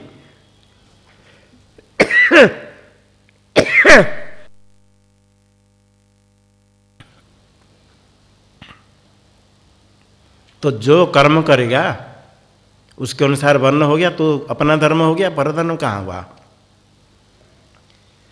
कृषि करने वाले यदि वैश्य है, पशुपालन करने वाले यदि वैश्य है, जो पशुपालन करता है कृषि करता है तो सधर्म हुआ, परधर्म कैसे होगा। उसके लिए परधर्म करेगा कैसे, जो धर्म करेगा तो अपना धर्म हो गया। व्यवसाय करने वाले ही यदि वैश्य है, जो व्यवसाय करेगा वो वैश्य हो गया, तो वैश्य का धर्म वो करता है, परधर्म कैसे करेगा। और जिस समय वेद पढ़ेगा उस समय ब्राह्मण हो जाएगा, तो फिर स्वधर्म हो गया। याजन याग कराना तो ब्राह्मण का धर्म है, तो उस समय जो याजन कराता है वो भी ब्राह्मण हो गया, अपना धर्म हो जाएगा। परधर्म कैसे होगा। स्व पर धर्म का विशेषण तभी बनेगा, वर्ण जन्म से है, कर्म के अनुसार क्यों, हाँ वर्ण जन्म से है वर्ण, उसके लिए विहित कर्म, उसी के लिए। इसी ब्राह्मण है तो ऐसे कर्म करे, क्षत्रिय है तो ऐसे कर्म करे। जिस जन्म हुआ पिता माता से उसके अनुसार वर्ण है, और वो जिस जाति में जन्म हुआ वो सधर्म हुआ। उसको नहीं करके यदि परधर्म करता है तो भगवान कहते तभी स्वधर्म परधर्म कहा जाएगा। यदि खाली धर्म कर्म को लेकर के धर्म वर्ण मानेंगे तो जो कर्म करता है तो सधर्म हुआ, परधर्म नहीं हुआ। ब्राह्मण भी यदि व्यवसाय करता है तो वैश्य हो गया, तो वैश्य का धर्म हो गया, तो वैश्य का धर्म करता है, स्वधर्म करता है। परधर्म कैसे होगा। स्वधर्म परधर्म होगा जन्म से ही मानने पर। अपने जन्म जिस वर्ण में है उसी का धर्म वही करे, अन्य धर्म नहीं करे। अपना धर्म करे, परधर्म क्यों नहीं करे। स्वनुष्ठितात् परधर्मात्, विगुण सधर्म श्रेयान।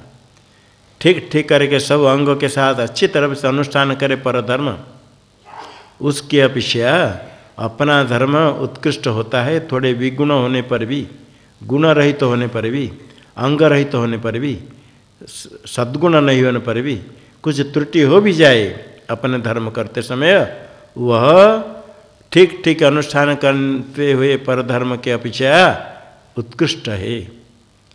अच्छी तरह से कर पाता है तो परधर्म उसके लिए उत्कृष्ट नहीं, ठीक नहीं कर पाए, कुछ विगुण हो गया तो भी अपना धर्म उत्कृष्ट है।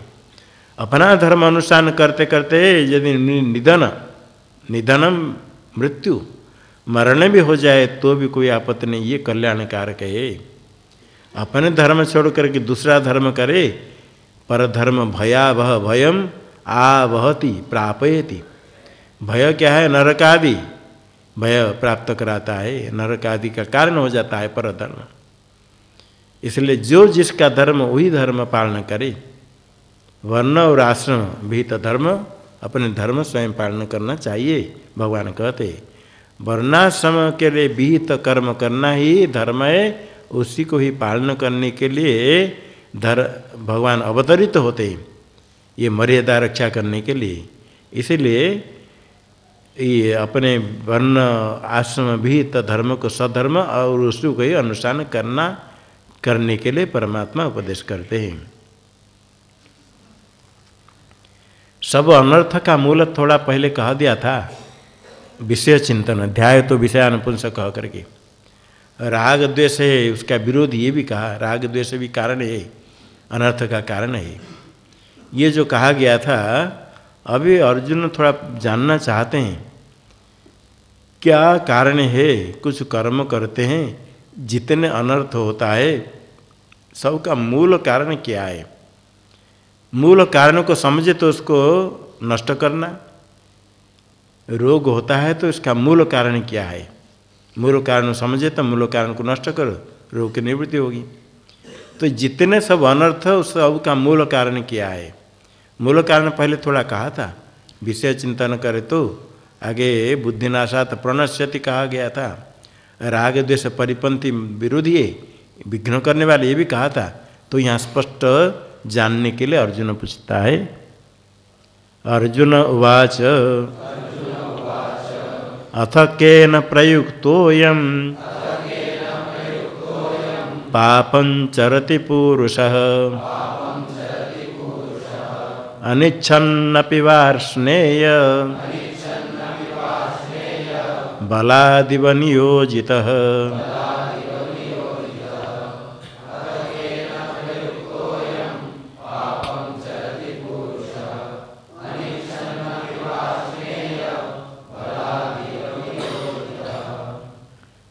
अथ अयम पुरुषः केन प्रयुक्तः अनिच्छन्नपि बलात् नियोजितः इव पापं चरति। हे वार्ष्णेय, अयम पुरुष, पुरुष शब्द पू में ह्रस्व भी होता है, दीर्घ भी होता है, पुरुष भी होता है, पुरुष भी होता है, दोनों प्रकार। अयम पुरुष अनिच्छन्नपि, इच्छा नहीं करता हुआ भी, नहीं चाहता करने के लिए तो भी, बलाद नियोजित इव, जैसे बलपूर्वक को कोई लगाया, राजा की आज्ञा है किसको दंड देने के लिए, राजा के पास आदमी रहते हैं, राजा ने आज्ञा दिया शिरच्छेद करो, तो उसके पास आदमी रहते तुरंत उसका शिरच्छेदन करना पड़ेगा, नहीं करेंगे तो अपना शिरच्छेद हो जाएगा। राजा की आज्ञा पालन करके जैसे करना ही पड़ता, इच्छा नहीं होने पर भी, किसी व्यक्ति को मारना नहीं चाहते अथवा अपने कोई स्वकीय है तो भी राजा की आज्ञा पालन करनी पड़ती है। इसी प्रकार बलाद नियोजित ही वो, जैसे बलपूर्वक किसने लगाया, इसी प्रकार नहीं चाहते हुए भी ये पाप कर्म करता है। केन प्रयुक्त, किससे प्रेरित होकर के करता है? जब समझता है नहीं करना नहीं चाहता है, अब बलपूर्वक जैसे किसने लगा दिया फिर कर लेता है पाप कर्म, किससे करता है? मूल कारण क्या है? ये पाप सब अनर्थ पाप का मूल कारण क्या है? थोड़ा स्पष्ट बताइए। बहुत समय नहीं चाहता हुआ, कभी कभी तो बुद्धि अत्यंत भ्रष्ट होने पर जान करके पाप करता है, और जो शास्त्र का अर्थ जानता है, करना नहीं भी चाहता है, तो भी कभी किससे प्रेरित होकर के बलपूर्वक जैसे किसने लगा दिया, किससे प्रेरित होकर पाप कर्म करने लग जाता है। समझदार व्यक्ति है, जानता है क्रोध नहीं करना चाहिए, किसको तो उसको मारना नहीं चाहिए, क्रोध हो गया तो थापड़ लगा दिया तुरंत, क्रोध के कारण कुछ कर लेते हैं। तो इसलिए नहीं चाहता हुआ पाप कर्म करता है, उसमें किससे प्रेरित होता है ये बताइए। तो इसका मूल शत्रु क्या है, सब अनर्थ करने वाला, उसको सुन भगवान कहते। श्री भगवान उवाच काम एष क्रोध एष रजो गुण समुद्भव महाशनो महापाप्मा विध्येनमिह वैरिणम्।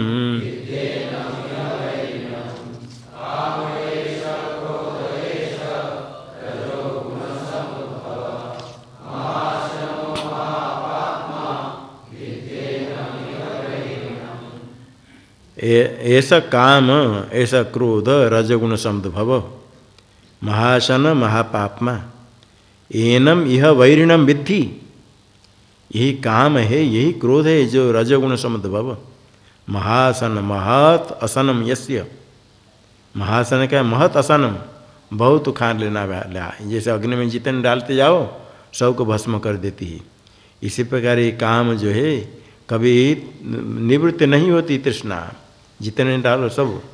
महापाप्मा, महान पाप्मा यत, जिससे महान पाप होता है, यह एनम वैरिणम विद्धि।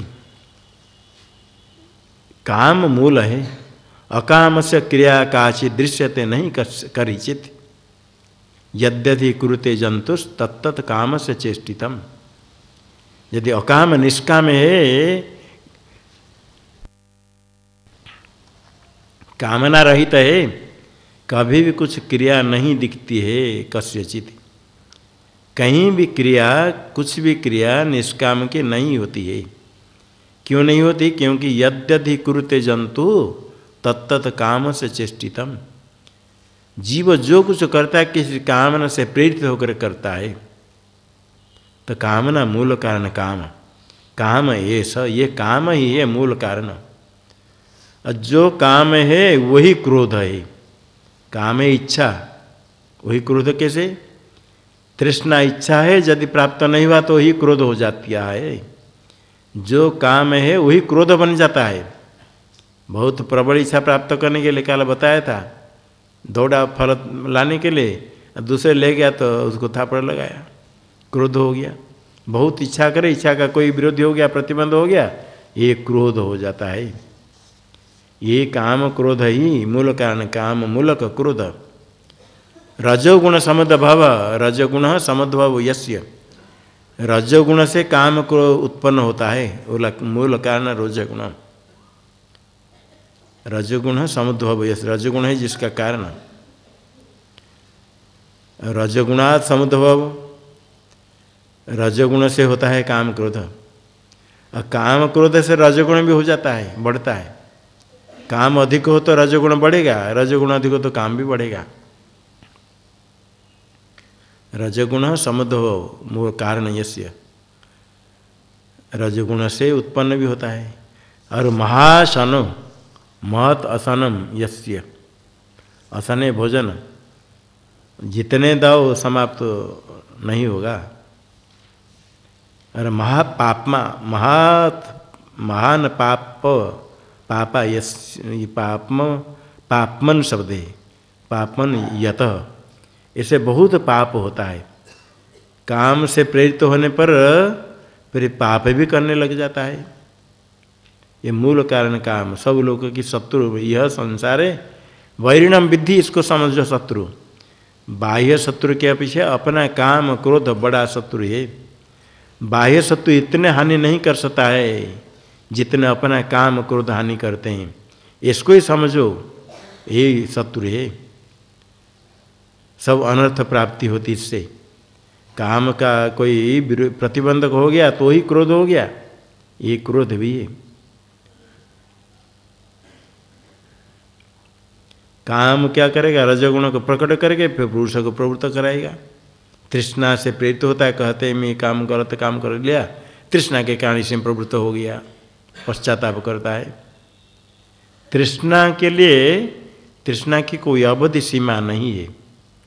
जितने मिले और इच्छा, जितने मिले और इच्छा। जिसके पास कुछ नहीं वो 100 चाहता है, 100 रुपया हो जाए तो बहुत अच्छी है। कुछ नहीं मिलता है तो महीना में 100 मिल जाए तो हमारा काम चल जाएगा। और 100 है तो कहता है 1000 मिल जाए तो अच्छा है। 1000 मिलता है तो 1 लाख मिल जाए तो ठीक है। तो 1000 मिलता है तो लाख मिलता है, 1 लाख मिलता है तो एक और ऐसे। फिर कोई चाहता तो राजा बन जाए तो अच्छा है, राजा बन गया तो सम्राट बन जाए तो अच्छा है, और सम्राट चाहते इंद्र बने तो अच्छा है। इंद्र चाहते मैं ब्रह्मा पद को प्राप्त करूं, और ब्रह्मा चाहते मैं विष्णु पद को प्राप्त करूं, और विष्णु चाहते मैं हर पद को प्राप्त करूं, जाएगा जो यहाँ पर जाएगा। निस्सो ह्येकशतं शती 10शतं लक्षं सहस्राधिपो लक्षेश क्षितिपालतां क्षितिपति चक्रेश्वरत्वं पुनः चक्रेश पुनरिंदतां सुरपतिर्ब्रह्मास्पदं वाञ्छति ब्रह्मा विष्णुपदं हरिहरपदं तृष्णावधिं को गत। तृष्णा की अवधि को कौन प्राप्त करेगा? जिसको 100 मिलेगा तुरंत होता है, 1000 होता तो अच्छा होता है, 1000 मिलेगा तो 1 लक्ष हो जाए तो बढ़िया है। ऐसे करते करते राजा बन गया तो कहता है सम्राट बनना चाहिए। एक राजा हो तो क्या हो गया? सम्राट बन जाए। सम्राट बन गया तो यहाँ तो सम्राट बन गए, इंद्र बन जाए तो कितना अच्छा है। इंद्र बन गया तो कहेंगे ब्रह्मा पद ठीक है, ब्रह्मा विष्णु पदम हरिहर पदम। ऐसे पहुँचते पहुँचते तृष्णा की अवधि को कौन प्राप्त करेगा? यद पृथिव्याम ब्रीह्यवम हिरण्यम पशव स्त्रिय नालम एकस्य तत्सर्वम इति मत्वा समम व्रजेत। पृथ्वी में जितने ब्रीहि यव धन संपत्ति स्त्री है, पशु है, यदि एक को मिल जाए तो भी पर्याप्त नहीं है। जितने संपत्ति है, ब्रीहि यव धन संपत्ति स्त्री पशु सब मिलने पर भी नालम एकस्य तत्सर्वम, सब मिलने पर एक के लिए अलम पर्याप्त नहीं। ये मिल गया, आगे वो लोक में ब्रह्मांड के आगे कुछ मिल जाए।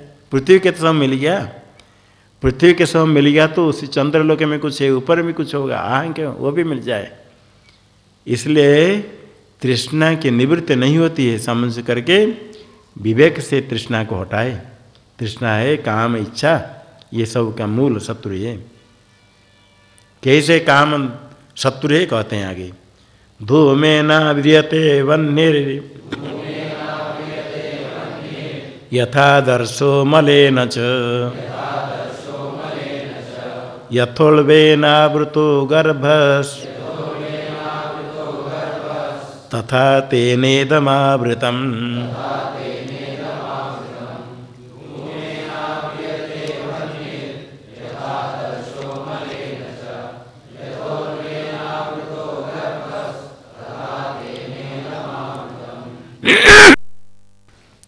यथा धूमेन वह्निर आव्रियते यथा मलेन आदर्श आव्रियते यथा उल्बेन गर्भ आवृत तथा इदम तेन आवृतम। धूमेन आव्रियते वह्नि, वह्नि है, धूम बहुत हो गया तो वह्नि नहीं दिखती है, धूम से आवृत हो जाती है। यथा मलेन आदर्श,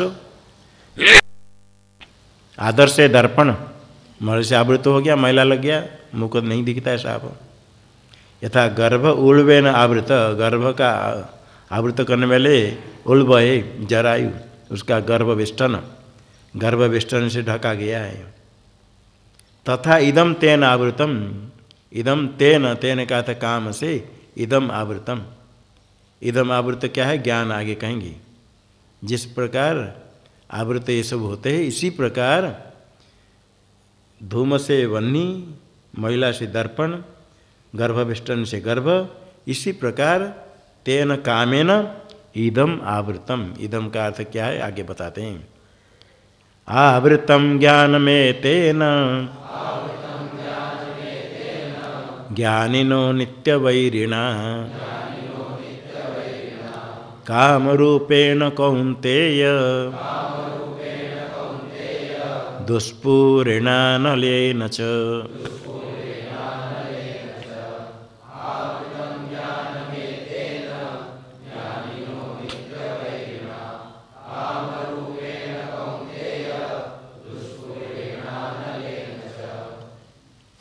एतेन ज्ञानिनो नित्यवैरिणा कामरूपेण दुष्पूरेण अनलेन च ज्ञानम आवृतम है कौन्तेय।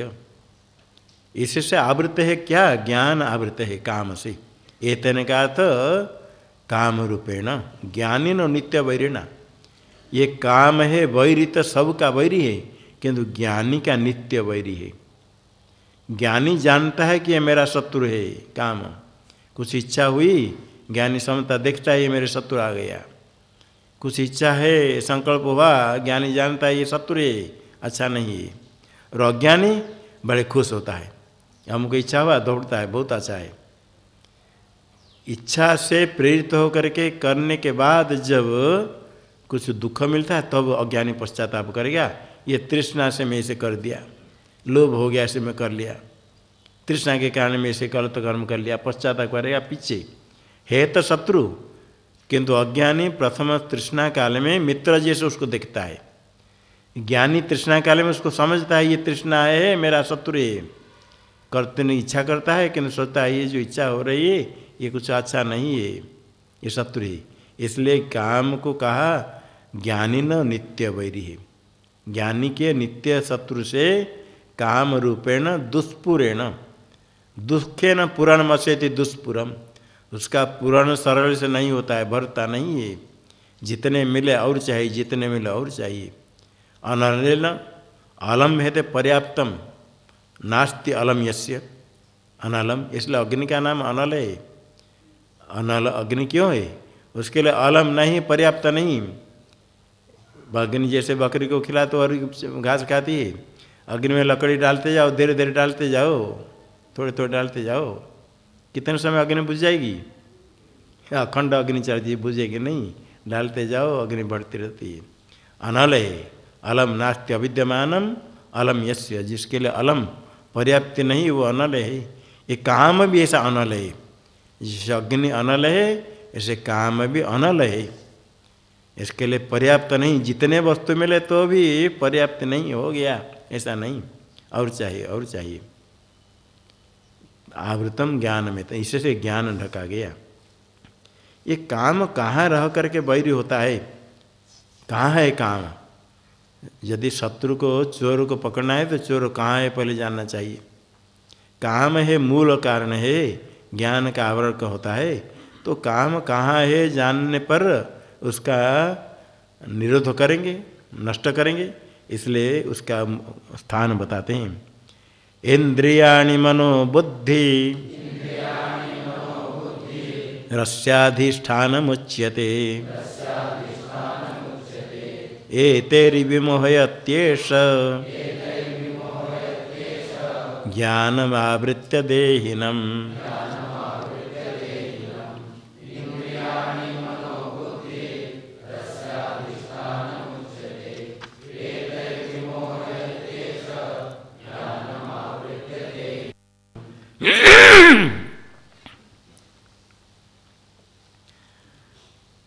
इंद्रियाणि मनो बुद्धिर अस्य अधिष्ठान मुच्यते एष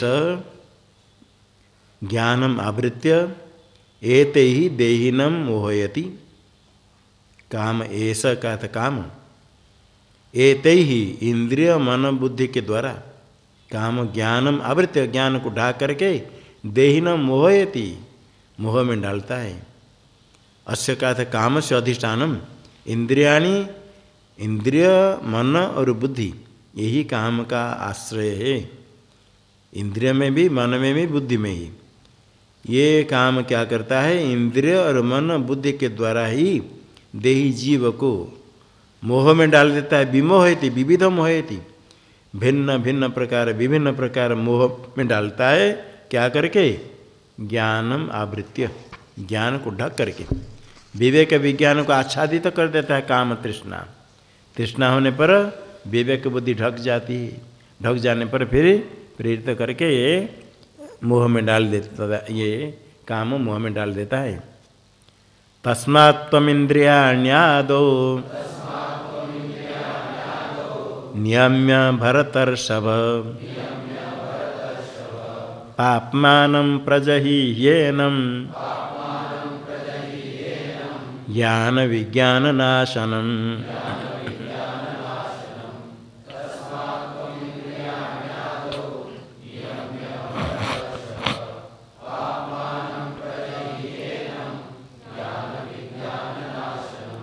तस्मात् त्वम् आदौ इंद्रियाणि नियम्य एनं ज्ञान विज्ञाननाशनं पाप्मानं प्रजहिहि।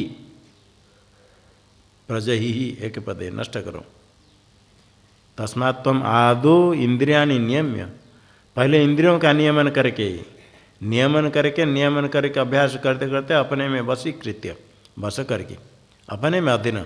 चाहे तो देखेंगे नहीं तो नहीं देखेंगे, चाहे तो सुनेंगे नहीं तो नहीं सुनेंगे, चाहे तो खाएंगे नहीं तो रस ग्रहण नहीं करेंगे। ऐसे अभ्यास करते करते अपने में वश में रख करके, यही नियम करना है, वश में रखना। आदौ पहले इसको नियमन करके एनम प्रजहि, एनम काम को, ये काम है इसको नष्ट करो, त्याग करो, परित्याग करो। एनम का था जो वैरी प्रकृत शत्रु है काम। ये ज्ञान विज्ञान नाशनम पापमानम, पाप के कारण है, और पाप ज्ञान विज्ञान नाशनम, ज्ञान विज्ञान दोनों को नाश करने वाले। ज्ञान और विज्ञान में थोड़ा अंतर है। ज्ञान शास्त्र से सुना, आचार्य से सुना, आत्मा आदि का ज्ञान को ज्ञान कहा, किंतु विज्ञान विशेष ज्ञानम, अनुभव, सुनने के बाद साक्षात्कार, ये है विज्ञान। सामान्य ज्ञान है शास्त्र सुन करके तुम ब्रह्म हो, गुरुजी ने कहा तुम ब्रह्म हो, ऐसे ज्ञान बहुत गए शास्त्र ऊपर सुन करके, किंतु विज्ञान है उसका साक्षात्कार, विशेष ज्ञान। तो ज्ञान विज्ञान दोनों को नाश करने वाले ये काम है। ज्ञान शास्त्राचार्य ज्ञान को नष्ट कर देगा, समय पर उपस्थित नहीं होगा। और विज्ञान का नाशन साक्षात्कार क्या जी, साक्षात्कार हो गया, उसको नाश करने से क्या होगा, साक्षात्कार तो नष्ट होता ही है, ब्रह्माकार वृत्ति, उसका नाश के साक्षात्कार करने ही नहीं देगा। काम साक्षात्कार का प्रतिबंधक है, नाशन का अर्थ है हम साक्षात्कार करने के बाद नष्ट कराएगा नहीं। साक्षात्कार है ब्रह्माकार वृत्ति, वो तो नष्ट होती है, किंतु काम उसका नाश कर, तब काम इतने होने से साक्षात्कार नहीं होगा, ये नाशक विरोधी पहले से तैयार रहेगा, विरोधी तो साक्षात्कार नहीं होगा। साक्षात्कार नहीं होने से उसका भी नष्ट कर देता है, साक्षात्कार नहीं होगा। ये दोनों को नष्ट करने वाले काम को पहले छोड़ो। इंद्रियों को नियमन करके काम को छोड़ने के लिए कहा, काम को फिर कहाँ छोड़ेंगे, इसलिए अभी बताते काम कहाँ है। इंद्रियाणि पराण्याहो रेन्द्रियेभ्यः परं मनः, मनसस्तु परा बुद्धिर यो बुद्धे परतस्तु सः।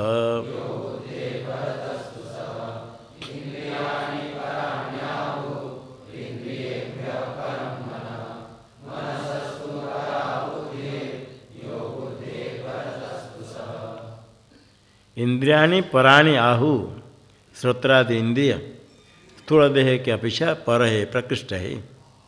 इंद्रिय स्थूल के शरीर के सूक्ष्म है, अंदर है, और इंद्रिय की प्रवृत्ति बाहर हो जाती, देह यहाँ है। इसको लेकर के देह के अपेक्षा इंद्रिय प्रकृष्ट है, पर है।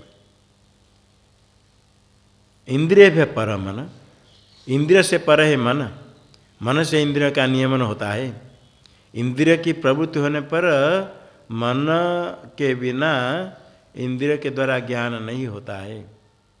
आँख खोला है, कान खोला है, सुनते हैं, मन जीत के हैं, दूसरे चिंतन में लगा है, ना सुनाई पड़ता ना दिखाई पड़ता है सामने क्या है। पूछेंगे क्या सुना, फिर तुरंत आगे क्या कहा, क्योंकि मन कहीं दूसरे स्थान में है। मन कहीं दूसरे स्थान है तो पूछने पर नहीं बता पाते हैं। घट अनित्य है या नित्य है, मुझे क्या कहा क्योंकि सुना नहीं, कहीं दूसरे में मन है। तो मन यदि नहीं है तो इंद्रिय से कुछ नहीं होता, इंद्रिय के अपेक्षा मन पर है। ऐसे मन भी बाहर जाएगा इंद्रिय के द्वारा, किंतु मन बाहर नहीं जा करके अंदर बैठ करके सारा ब्रह्मांड घुमाता है, चिंतन करता है, घूमता है। तो इंद्रिय के अपेक्षा मन पर हो गया, किंतु मनसत्व परा बुद्धि, बुद्धि मन से पर है। बुद्धि के द्वारा निश्चय करके मन को लगाना चाहिए, कहाँ मन को लगाना है।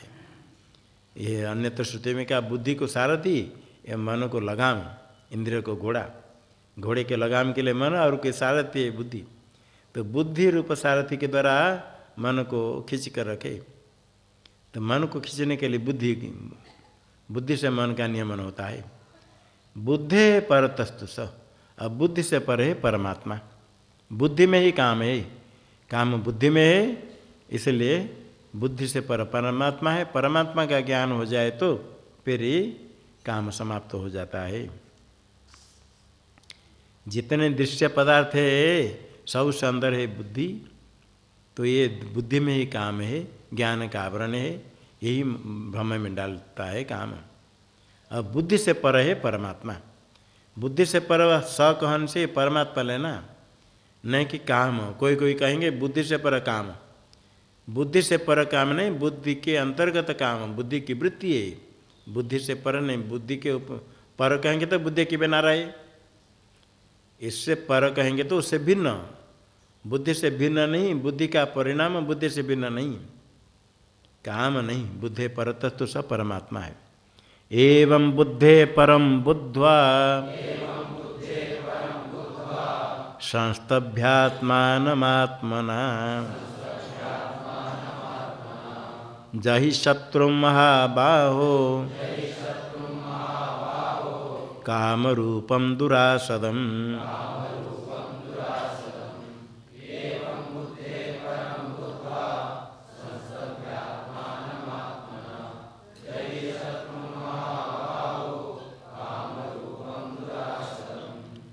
एवं बुद्धे परम आत्मानं बुद्ध्वा, बुद्धे परम आत्मानं, बुद्धि से पर आत्मा को जान करके, और संस्तभ्य आत्मानं आत्मना, सम्यक स्तंभन करके आत्मना संस्कृत मन के द्वारा स्थिर करके मन को, बुद्धि से पर आत्मा को जान करके फिर आत्मना का अर्थ मन से, आत्मना तृतीयांत संस्कृत मन से समाधान करके एनम शत्रुम जही, जही शत्रु महाबाहो काम रूपम दुरासादम। हे महाबाहु, संबोधन करते अर्जुन को भगवान, महंतो बाहु यस्य, बड़े बड़े बाहु है, आजान महाबाहु वीर। इसको जीतने के लिए ये वीर तो वस्तु तो वही है जो काम का त्याग कर दे, बड़ा वीर है। इंद्रियों को जीत ले, काम का त्याग करे, सबसे बड़ा है वीर है। खाली हाथ बड़े बड़े हो, धनुर्धर हो, काम को नहीं जीत पाए तो क्या वीर है। भगवान कहते तो महाबाहो इसको नष्ट करो पहले काम को।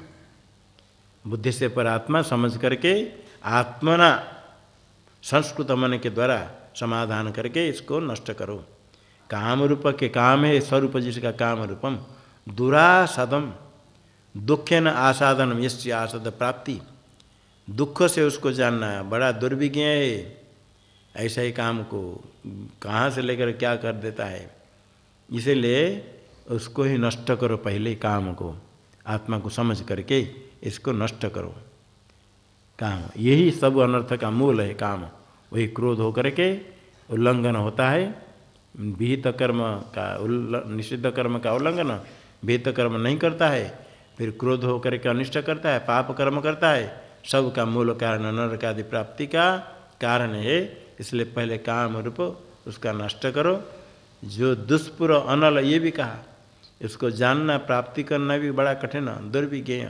उसका विशेष काम है, विभिन्न प्रकार, किस प्रकार कब प्रेरित करके क्या कर देता है काम जानना कठिन है, इसको पहले नष्ट करो। इति श्रीमद्भगवद्गीतासु उपनिषत्सु ब्रह्म विद्यायां योगशास्त्रे श्रीकृष्णार्जुन संवादे कर्मयोगो नाम तृतीयोऽध्यायः। ओम पूर्णमदः पूर्णमिदं पूर्णात् पूर्णमुदच्यते पूर्णस्य पूर्णमादाय पूर्णमेवावशिष्यते। ओम शांति शांति शांति।